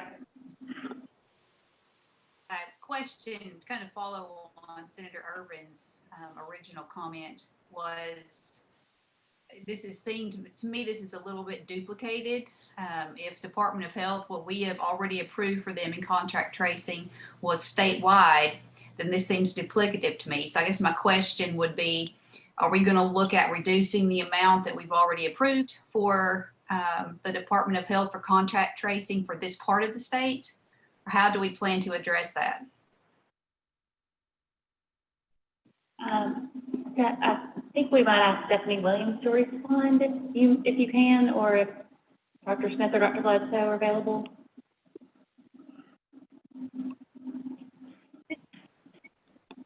And this may be something that we could get a later answer. We don't have a vote going today, so we might follow up if Ms. Williams isn't able to answer. Go ahead. Secretary Smith, this is Larry Walther. Secretary Smith, Larry Walther. May I make a comment? Okay. Is that okay? Yes.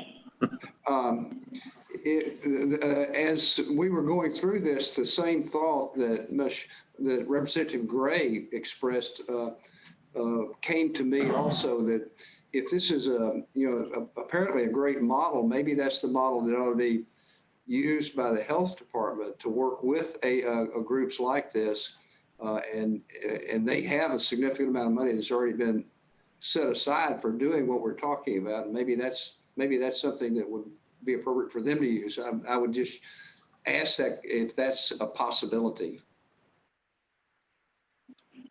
Okay, I think we had a question from both Senator Irvin and Representative Gray, and I'll just see if Ms. Williams is able to assist in answering that, and if not, we can table it for later. Go ahead.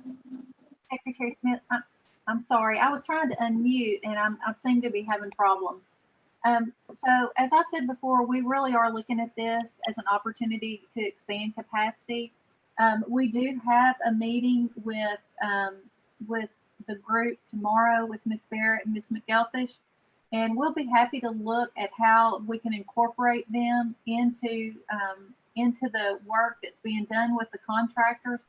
But as I said, we really are looking at this as a way to expand. I think Ms. McElfish mentioned, you know, when we work with the special populations, we do have the capacity to do that through the 2 contractors, but it is more time consuming. And, you know, we're trying to increase capacity, expand contact tracing efforts just as quickly as we can. So, but I'm happy to discuss offline with anyone that has concerns or wants more information about how we see this fitting with the work that the committee's already approved us to conduct with contract agents. Thank you. That'd be good. Thanks so much. Okay, and then I think I'm not going to forget what Secretary Walther mentioned. I see Senator Vaughn has a question, so I'm kind of getting out of order here. Go ahead, Senator Vaughn. All right, so I think, at least for me, the urgency is there. We need to act quicker. And so that would be my question on this proposal. I know you've started the training. Are we ready to go and get this going? You know, on our other 2 contract tracing approvals, General Dynamics and the other group, that's 700 contact tracers. And my understanding as of today, we have about 200 hired. So I just don't feel like we're moving fast enough. So are we ready? If this proposal was funded next week, are we going to be able to hire up? Or is it going to be something we're talking about in September or October? Not that we don't need it then, but I think we need it now. We need to get a handle on this now. Thank you. I think Carl McElfish can answer that question. Yes, and I think your sense of urgency is exactly what. And so, yes, within days and a couple of weeks, we would be able to begin deploying. We have already hired and trained 20, and then we're in the process of, we have posted and are seeking to interview additional.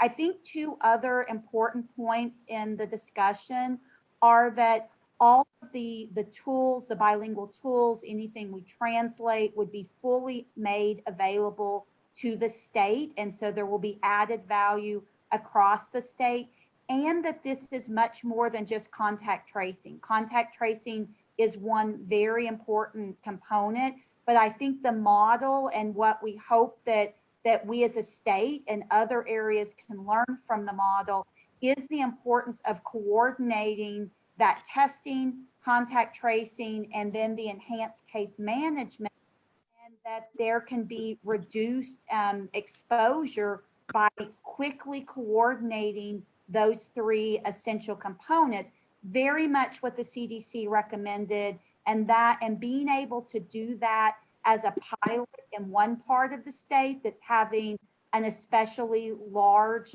surge, I think is a really important component that we can deploy in other areas of the state as we learn how to do that really well. Okay. Thank you. Thank you so much. I think a couple of follow-ups just real quick is, do we have the dual language speakers ready to go, or the people, you know, are fluent in Marshallese and Spanish ready to go? I think that's incredibly important. 1, and then 2, from the Department of Health, I still don't feel like we have a statewide number. We've approved 700. How many are we going to need? Is that written down somewhere? It seems like the committee should understand that need. What is the statewide need? And like I said, we need to move faster on these hirings. I don't understand why it's been delayed. Right. I think I can answer the question related to, I think they do have actual Marshallese employed currently and in process. Within the Office of Community Health and Research, which I directed prior to becoming the Vice Chancellor, over half of our staff, so a long history, over half of our staff are either bilingual Marshallese or bilingual Spanish. We have 1 of 2 Marshallese physicians that work at here, 1 of 2 in the world that we've recruited to Northwest Arkansas. Within our partners, 65 to 70% of all their staff are bilingual. And so the short answer is yes, and yes, we will need to recruit more.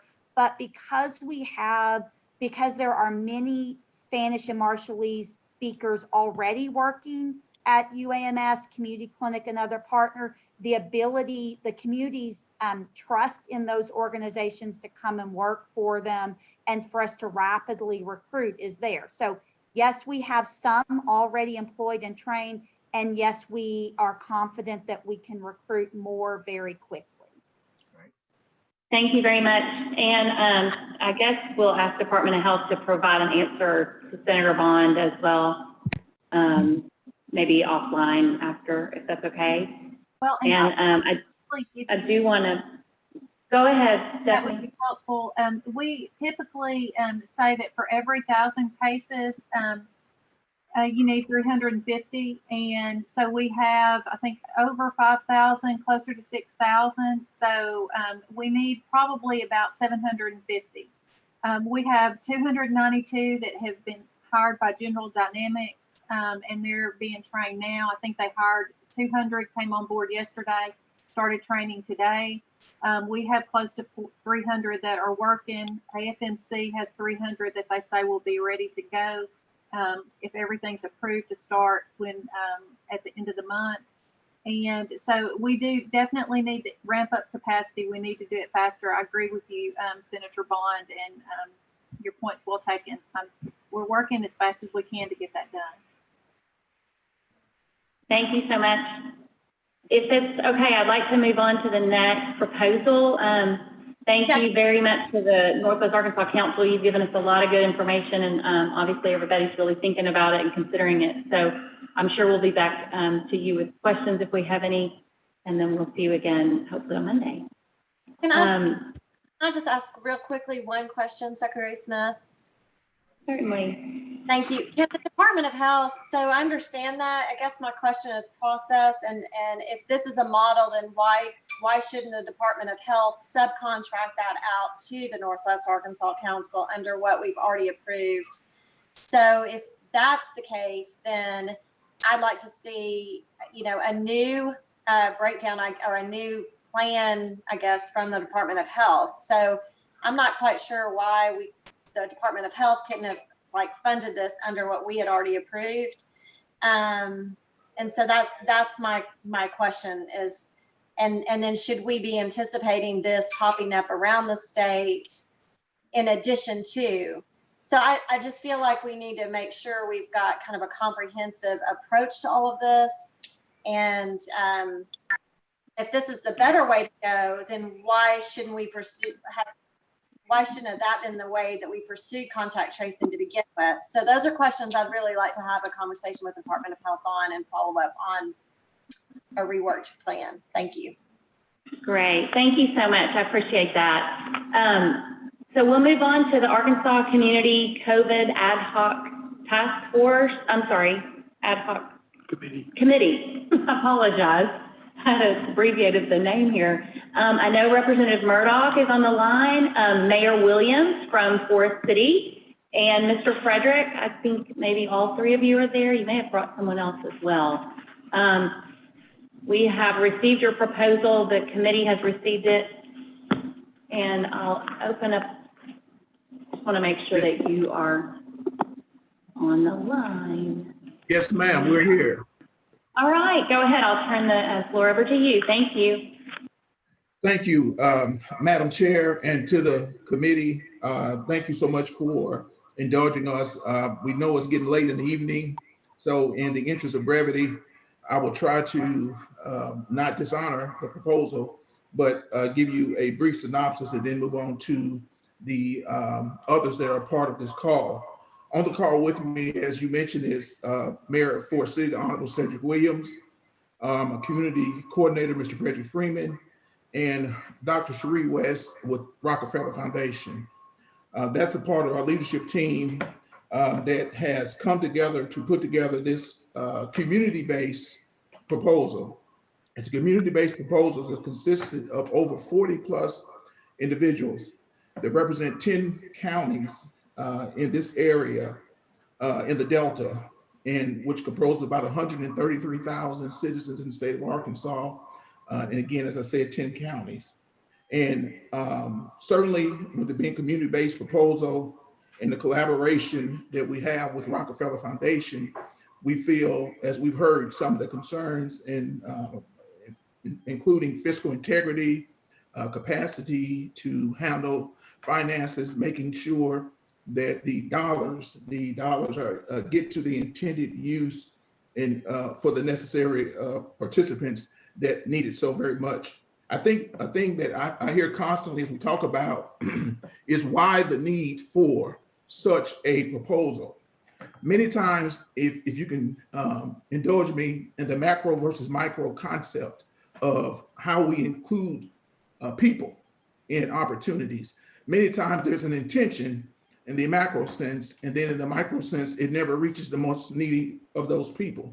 These proposals, this proposal specifically, as others I've heard today, is to make sure that we reach the most needy of the people for the various components that you see inside of the proposal. Now, obviously, there are standards and measures that we want to make sure that are met, but they are met inside of that with the collaboration of a Rockefeller Foundation who has the experience, who has the capacity, who has done this at much higher levels than we're even trying today. So we feel very confident that we have the safeguards in place that are very important to taxpayers, the federal government and state government, legislators, and all involved. But most importantly, we feel that this proposal gives us an opportunity to touch those that many times are missed in the process. Not intentionally, sometimes, but in the macro sense, sometimes it never reaches the level. So again, as we go through this, we want you to understand our purpose of doing this. And COVID-19 did nothing but exacerbate an existing issue, existing problems. Where there was a gap, now there is a gulf. And it's no one's fault, it's the choice. I mean, it's nature, it's what has happened. But we have been given an opportunity by the federal government through these resources to reach and help many. Certainly the Department of Health and other state agencies have a role in this, and obviously conferring with them in consultation with them as we go forward, then that all makes sense. I totally agree with that, because we're not trying to, through duplicity, waste, but we also are not trying to miss the mark again. Some communities have in the past continued to be missed. It's not necessarily intentional, but it happens. And so these 40 plus professionals that came together from these 10 counties, along with the Rockefeller Foundation and their support, we have put together they have put together a proposal that I fully support, and I think will be good for not only the area, though it is specific to an area, because it is a 10 county area, but it can be expanded with resources to reach other areas. So what's good for these 10 is good for the other 65 as well in many cases as it applies. So there's certainly not a reluctance to share, if you will, the concept and the ideas of what we have inside this proposal. Now, what I want to do, again, in the interest of time, because I know you have questions, I want to ask Dr. Cherie West if she will come in and she will offer some comments, and then we'll move forward with the Honorable Mayor Williams and finally, Mr. Freeman. Dr. West. Thank you. Go ahead. So much, and good afternoon, everyone. So it's pretty much been said that we are in a partnership, have been invited to this partnership with the coalition, and the foundation ourselves have committed $250,000 to a Delta COVID and Delta COVID Relief and Response Fund, so that we are also putting in our own resources over the next 6 months as we are being supportive of the coalition. We do have the capacity to do the re-granting to the organizations, and also to connect them with the technical support to do so. And and again, for the interest of time, we look forward to this partnership and what we can learn from such a public-private partnership amongst ourselves. So with that, again, for the interest of time, because it is late, I'll then turn it over to Mayor Williams. Hey, good afternoon. I'll just keep my comments brief, and thank you, Chairman Smith and the steering committee and all the legislators that are part of this call here. Again, I just chime in with Representative Murdoch and what Dr. West said. This is a community-based effort to reach all aspects of our community. Again, this is identified as 10 counties, that low-wealth counties that has been tremendously affected by the COVID-19 situation, and also it's kind of caused the equity gap to widen on this. But also, I just want to throw this part in here. Yes, this is a relief effort through the COVID-19 situation, but there's efforts involved here to, I say, teach people how to fish, especially in the business components and different things. As this COVID-19 situation goes forward, the technical assistance and outreach is key to really help those that have been missed in the past, but we reach them now and prepare them for the future as different pandemics may come present. With that, in the interest of time, again, just thank you to Chairman Smith and the steering committee and all the legislators involved, and turn over to Mr. Frederick Freeman for his brief comments. Thank you, Mayor, and good evening, committee members. Appreciate this opportunity. My comments will be very brief in that this was a significant undertaking by a lot of individuals representing 10 different counties. And so as we entertain your questions, I just want to make you aware that we had a 10 county approach using nonprofit organizations as the means to reach the least of these by providing outreach, education, and technical assistance. With that, I'll reserve the rest of my time to answer any questions. Thank you so much. Questions? I have a question. Go ahead, please, Representative. Yeah. I want to thank Representative Murdoch and his team for the hard work that they did in terms of putting this proposal together. You mentioned just a second ago that you had identified, was it 10 counties that you all had targeted? And of the 10 counties, which county would you say is in the most dire need, or they all are?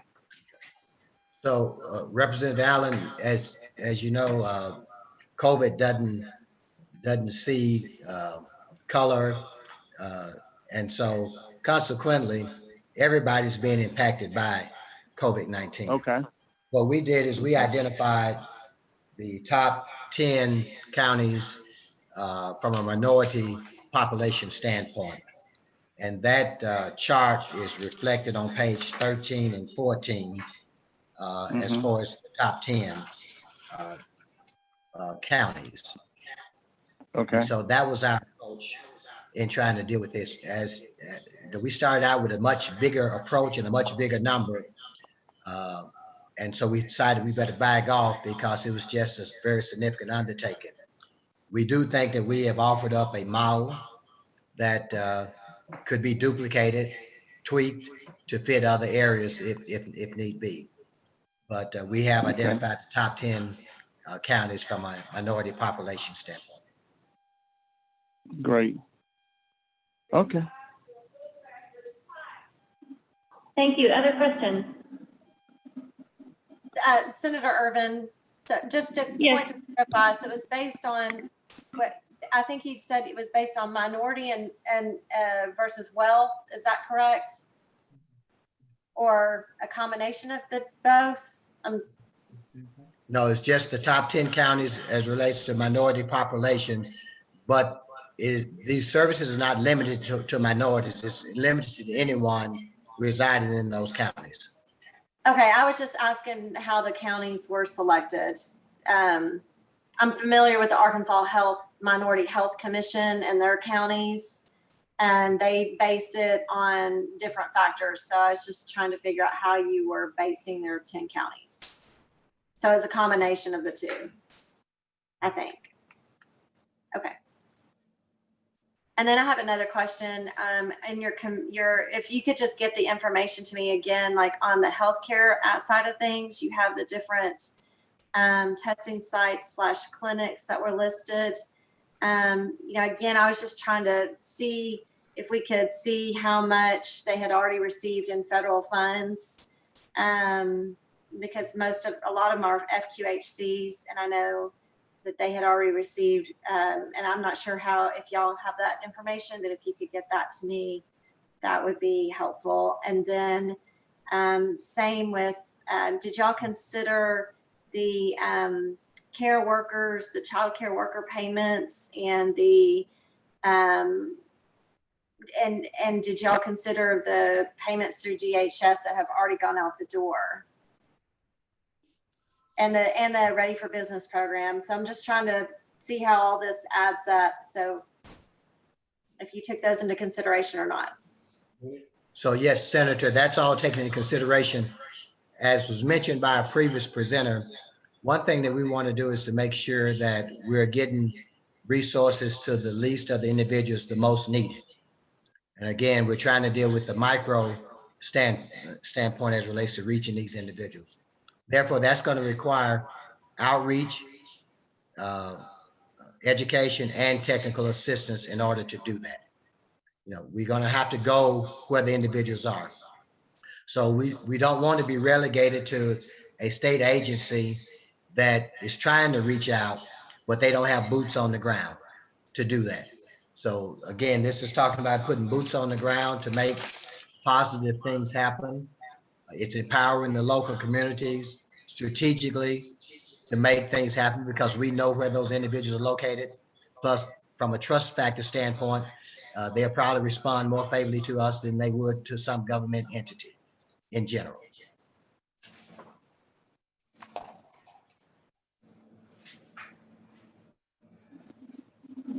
Yes, Representative Jean, go ahead. And this is for either Representative Murdoch or anybody. I was just noticing, I'm still trying to figure out why these 10 counties, I guess just based on race.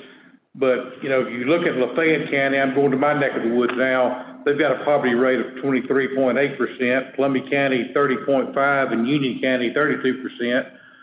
I think this proposal would be a lot more sincere if we were looking at the poverty rate rather than just the color of somebody's skin.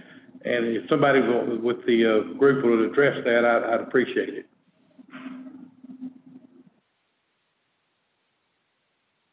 Oh, okay, Representative Jean, how you doing? Yes, and the focus is not necessarily just the color of somebody's skin. Minority is not defined by just a race.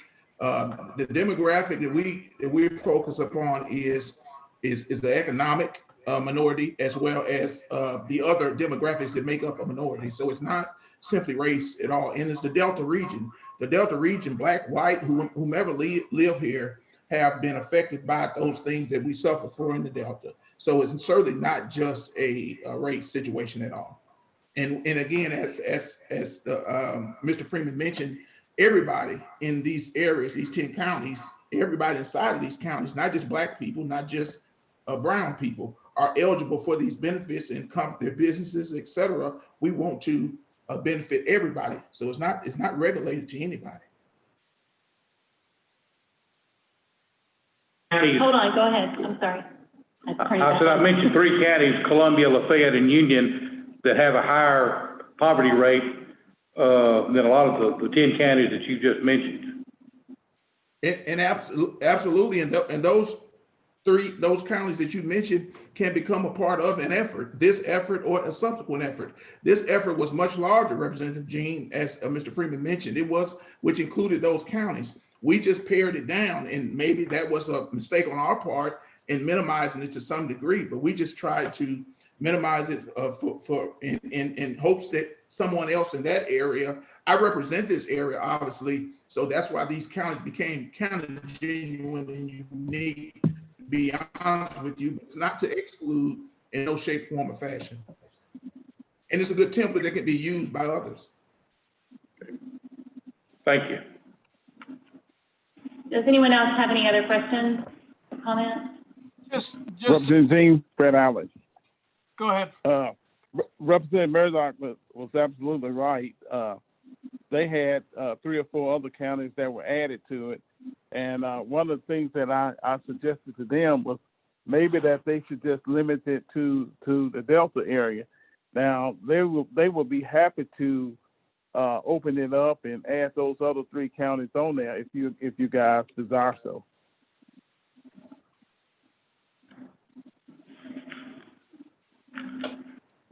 Well, I just picked my 3 counties up because they're in my neck of the woods. I'm sure there's other counties that have high poverty rates too, that if you want to look at them just from the poverty standpoint, but I was just doing a scale of where I'm familiar with.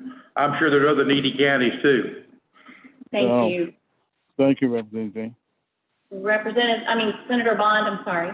Go ahead, Senator Bond. 2 things. I thought at the first of the meeting, the Department of Health said that they thought this proposal was too broad for them to oversee. Did I get that right? And then 2, would all the money flow? How would the money flow? Because there's so many different entities. If not the Department of Health's overseeing it, what do the people putting forth the proposal envision with regards to how the money would flow or would be applied for? Well, as I mentioned in the proposal, the Rockefeller Foundation would be the main focus for the fiscal integrity and how it would flow. But that would be in conjunction with, and Dr. West can chime in, that would be in conjunction with any other entity that needed to be a part of that process, Senator Bond. But Rockefeller would be the main source for where it would go. And why them is because obviously they've had the experience and they have the capacity to do such and have done it before and have a long track record of that. Dr. West, if you have anything on that. Well, similar to what was mentioned earlier, that the Arkansas Community Foundation has played this role, it would be that same role. I would also add that we are in conversations with other philanthropic organizations in the country who have an interest in funding in the Delta, and we would use this as an opportunity to even leverage additional philanthropic support for this work. Thank you. I wanted to let the committee members know, I did have a long talk yesterday, a long discussion with Representative Murdoch and Mayor Williams, as well as Mr. Frederick, and I appreciate their time because I basically went through the proposal line by line with them. And I had a lot of the same questions that y'all do. There are areas in it that I thought maybe this should work with Department of Commerce, maybe this area ought to work with Department of Health, maybe this area ought to go with the Department of Human Services. So that was one of my questions or thoughts that I know that is going through a lot of your minds. Another thought that I had was there seems to be some things that are covered in other areas through other proposals that we've received, or maybe as Senator Urban mentioned, the SQHCs may already have funding. And so when we came to an understanding, I think that they don't necessarily want to duplicate funding that's already been provided. They just want to make sure that the needs are met. So I think what we'd like to do is take some time to really look over this proposal. Cindy Gillespie and Keitha Smith is now on the line for DHS. I think they're willing to go through this proposal and work with this ad hoc committee to see what funding has, which avenues are best for those. I also did receive a question about the cities and counties. We did set aside some dollars for the municipal, in mind with the Municipal League and the County Association, Arkansas Association of Counties. And when we look at this proposal as 10 counties, we want to consider, is this something that we might work with them on? So I guess I just wanted to lay all that out and let y'all know. Those are some of the things that we're thinking about and considering. And so we might be able to take a first approach with DHS having the opportunity to work with Representative Murdoch and Mayor Williams and Mr. Franklin, as well as with doctors, so that we can put this together and see if we can match some things up. Do y'all have any questions about that or comments related to that or other questions? Go ahead, Senator Irwin.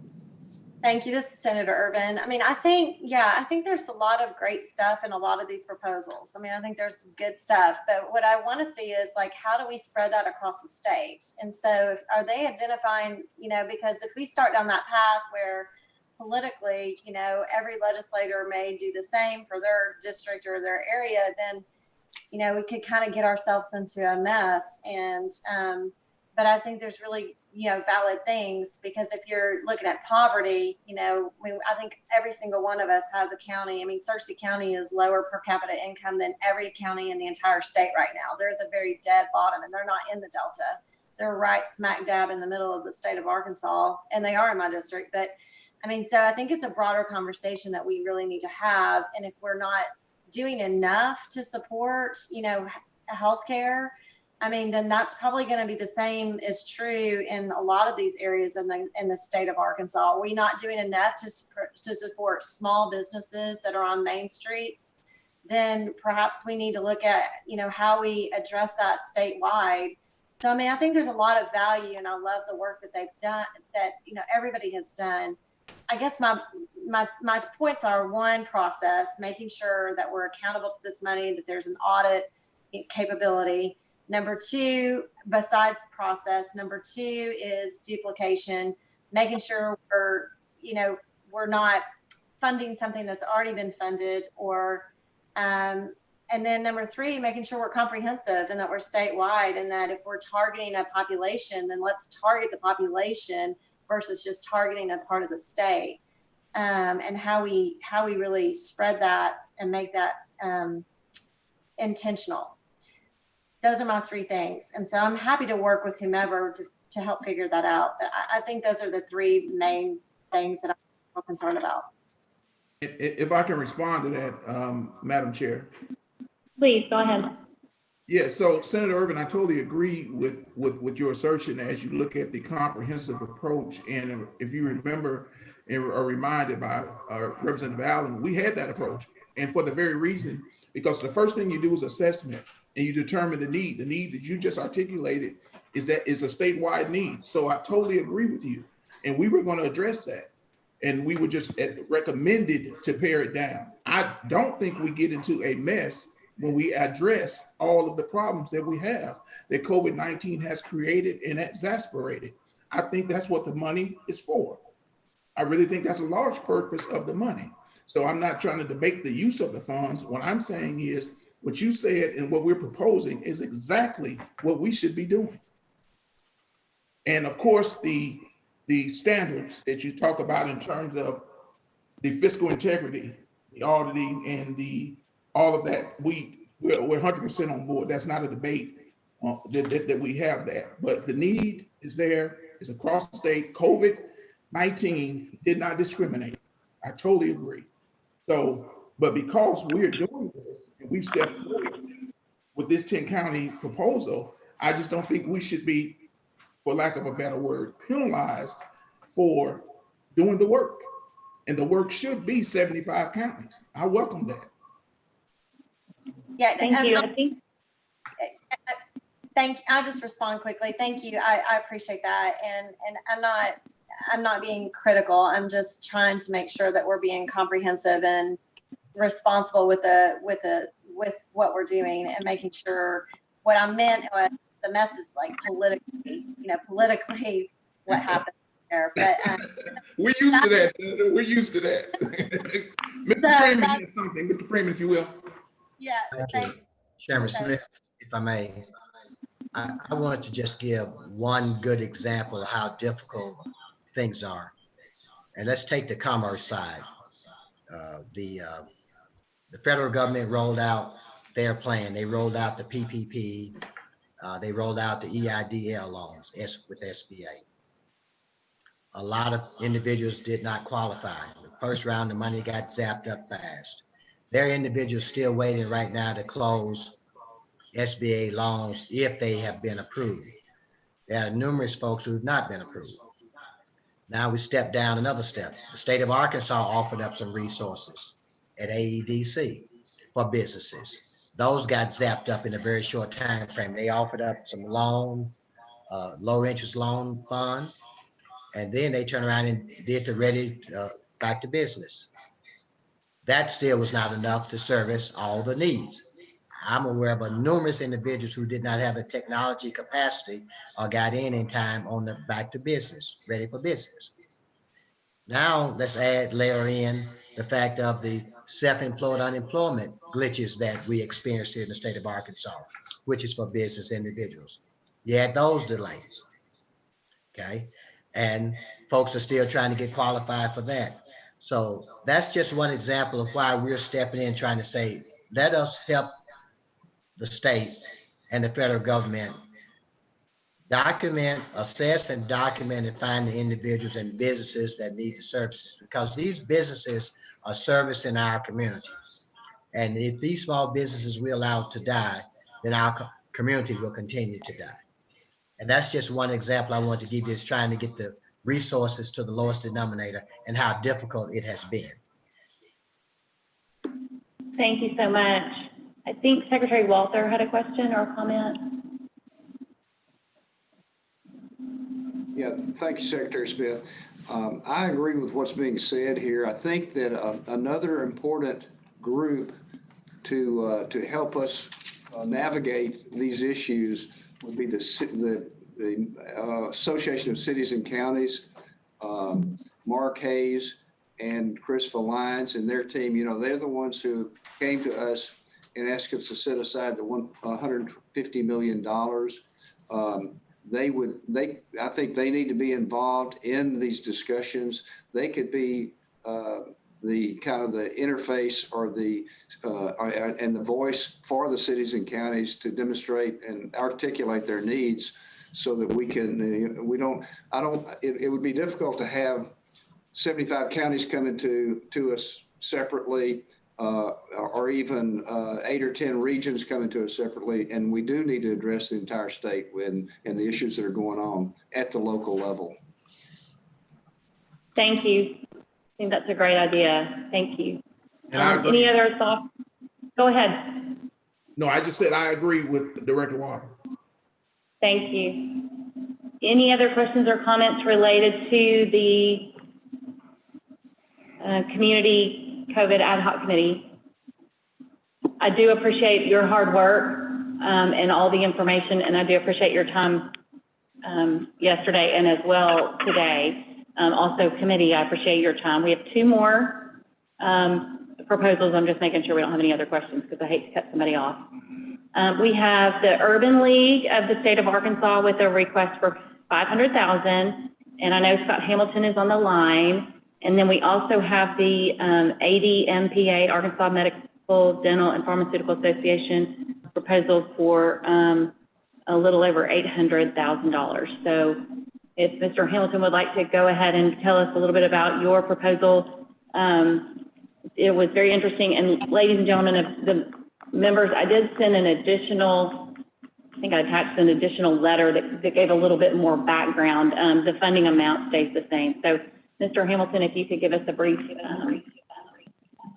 statement about your proposal.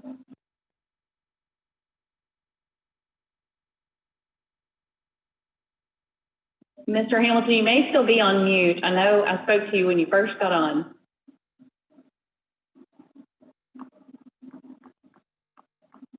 Well, I thought it was Mr. Hamilton. Is he here? Well, this is Gerald. I'm on, Stephanie, if you want me to pitch in for him. Great. Sure. Go ahead, please. Thank you. No worries. Well, first and foremost, I want to thank everyone on the committee. And I know it has been a long day. My name is Gerald Turner, and I'm working, of course, with the Urban League of the state of Arkansas. We're really fortunate, and I think that many of you have heard today, really organizations are really trying to both innovate and really fill the gaps that we're starting to see, but most importantly, are growing here in the state of Arkansas due to the COVID pandemic. And so what we've been doing, and many of you know, the Urban League of the state of Arkansas, we're mostly known for our health fairs, we're known for our advocacy, but we're also known for our work with small businesses. And so the confluence of our pillars and our programs, and taking in consideration the COVID pandemic, it was rightly so. And most importantly, we started to see the opportunity to expand our platform. And one of our platforms, of course, we're focusing on today, of course, is healthcare. Going back to our health fair model, our traditional model brings together many partners. And that partnership, of course, focuses on your traditional health screenings. But we as a organization really like to see and also invite entrepreneurship and make sure that we're delivering our fairs and those resources broadly. With the pandemic, like many organizations, we've been in the position of having to figure out how do we continue to deliver those vital services, not only to citizens, but also to small businesses across the state of Arkansas. And so over the course of the last 60 to 90 days, we have been working with partners such as Fresh to You, trying to not only continue to deliver vital services such as food security, we've also really been working to ensure that model of delivering mobile services can render the same results as our in-person health fairs. That is, folks of all walks are able to access services that are critical to their health and wellness, but financial resources are just as critical. And so our hope and our proposal is really just focused on how do we do what we do every day? How do we innovate this idea of mobile health fairs to deliver services directly into our communities? And I think most importantly is that this infrastructure and this opportunity, we, like many of our partners here on this call, we understand that the pandemic and its impact is something that none of us can control. But something that we can control are our lifestyle choices, the food that we eat, the food and the access that are in our communities. And so we're trying to bridge a lot of those needs right now, knowing that that investment today really positions our communities not only to be ready for the next pandemic, but we're building healthy immune systems, healthy communities that ultimately build wealth and hopefully sustainability across the state of Arkansas. Thank you. Does anyone have any questions?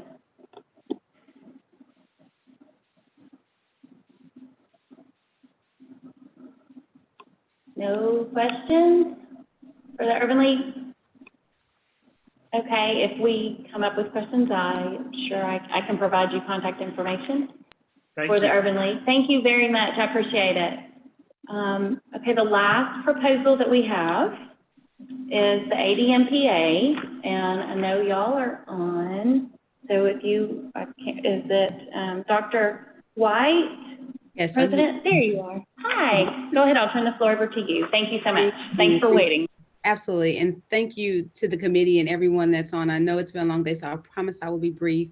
But thank you for having us on. I am the president of the Arkansas Medical, Dental, and Pharmaceutical Association. Hereafter, I will refer to as AMDPA. Just a little bit about us. We are an interprofessional member organization of minority physicians, pharmacists, and dentists. We are 183 years old. We are the only entity of our type in the United States that's operating. And so we bring a different perspective because we have all of our different professions working together. And so we typically will have separate entities that are focused on one part of healthcare. But for our organization, we are extremely comprehensive. We represent over 400 members, and those members span between pharmacists, physicians, dentists, physical therapists, you name it, we have it. And so we really look at healthcare in a comprehensive manner, and we have a statewide presence. And so we look at this across the state. The interesting thing is I've sat and listened to the proposals. We are talking the same talk. And so we are thinking about things like poverty, like lack of access, things like lack of broadband availability, lack of information, decreased funding. All of the things that we're talking about today play a vitally important role in health and our lifespan of Arkansans, the health of Arkansans, and our ability to thrive. And so this has been an energizing conversation for me to hear all of the things that we're thinking about. But I think our organization brings all of those components together because we realize they all feed into health ultimately. And so our organization has pretty much 4 goals. We are here to reduce healthcare disparities in the state of Arkansas. We are also here to diversify the healthcare workforce in the state of Arkansas as well. And then also to provide relevant and cutting edge information to our practitioners. We are a member organization. And so our providers, our healthcare providers across the state are our priority. And we are committed to making sure they have the most up-to-date, the most evidence-based information available. And then finally, to make sure that we can help to represent our patient base and also advocate for them. For our providers, we see a large amount of Medicare, Medicaid patients and uninsured patients. So we serve a deeply underserved population across this state. And so that has been vitally important to us as we started walking into COVID. And so when COVID first happened, our phones were ringing off the hook because we were getting phone calls from our partners, our community partners, which are many, that said, hey, what are you doing? What do we need to be thinking about? What do we need to do about this pandemic? And so we formed an Arkansas Minority Stakeholders Coalition that is solely related to COVID, where we are working with various entities across the state, including the Department of Health, including the Arkansas Minority Health Commission, including UAMS Division of Diversity, Equity, and Inclusion, including the Black Mayors Association, and the list goes on. And so we are quite comprehensive in our look at COVID and what we're trying to do. And so just very quickly, our proposal kind of has 3 parts to it. Number 1 is to basically expand telehealth and telemedicine. And so what we realized was very quickly when COVID happened, we had to get people out of the offices, but healthcare still needed to happen. And so expanding that telehealth platform, which includes telemedicine, teledentistry, and telemental health. We know that our mental health patients have suffered greatly during COVID. The access has changed, the access to providers has changed. And so it's important that we keep that mental health piece as a part of this as well. The other part is PPE. And so we know that there was a shortage of PPE, and or if it was available, it was available at a premium price that was crippling to a lot of our practices and minority-owned practices. And so what we're doing is, based on the data that we're seeing in the forecasting, we're seeing, looking at ways to procure the PPE that is still at a premium price, but not quite as high as it was a few months or a couple months ago into COVID, but procuring that PPE so we can keep our offices running, so that we can keep our practitioners and their staff safe, as well as their patients safe. And then the third part is to conduct some research so they can gather data to give back to the committee, to give back to the state, to show what are the best practices, what are those things that we can roll out statewide, that we can make an impact with, and make sure that we have that access across all counties and all the entire state. And so what we know is, in that the short time that we have until December, we can collect a lot of information to understand what is the best way to approach telehealth. Telehealth is not going away. Our new normal is going to be definitely new. I don't think we will go back to practice as usual. But the other thing, the part of that I'm seeing the opportunity in this, is that there are many patients who, even before COVID, did not have access to a primary care physician, to primary care services. And that has been exacerbated in this time where we had to get people physically out of the office. And so what happens is you start to see a decline and a decrease in the control of chronic diseases. And when a patient has COVID, it can further exacerbate those chronic diseases, especially if they're not monitored well, if they're not controlled well. And so we have a kind of a 3-part approach to look at this comprehensively, and in turn move it across the state and make sure we can share best practices so that we can affect the lives of all our Kansans. That's all. I would be happy to take any questions. Thank you. Do any of the members have any questions?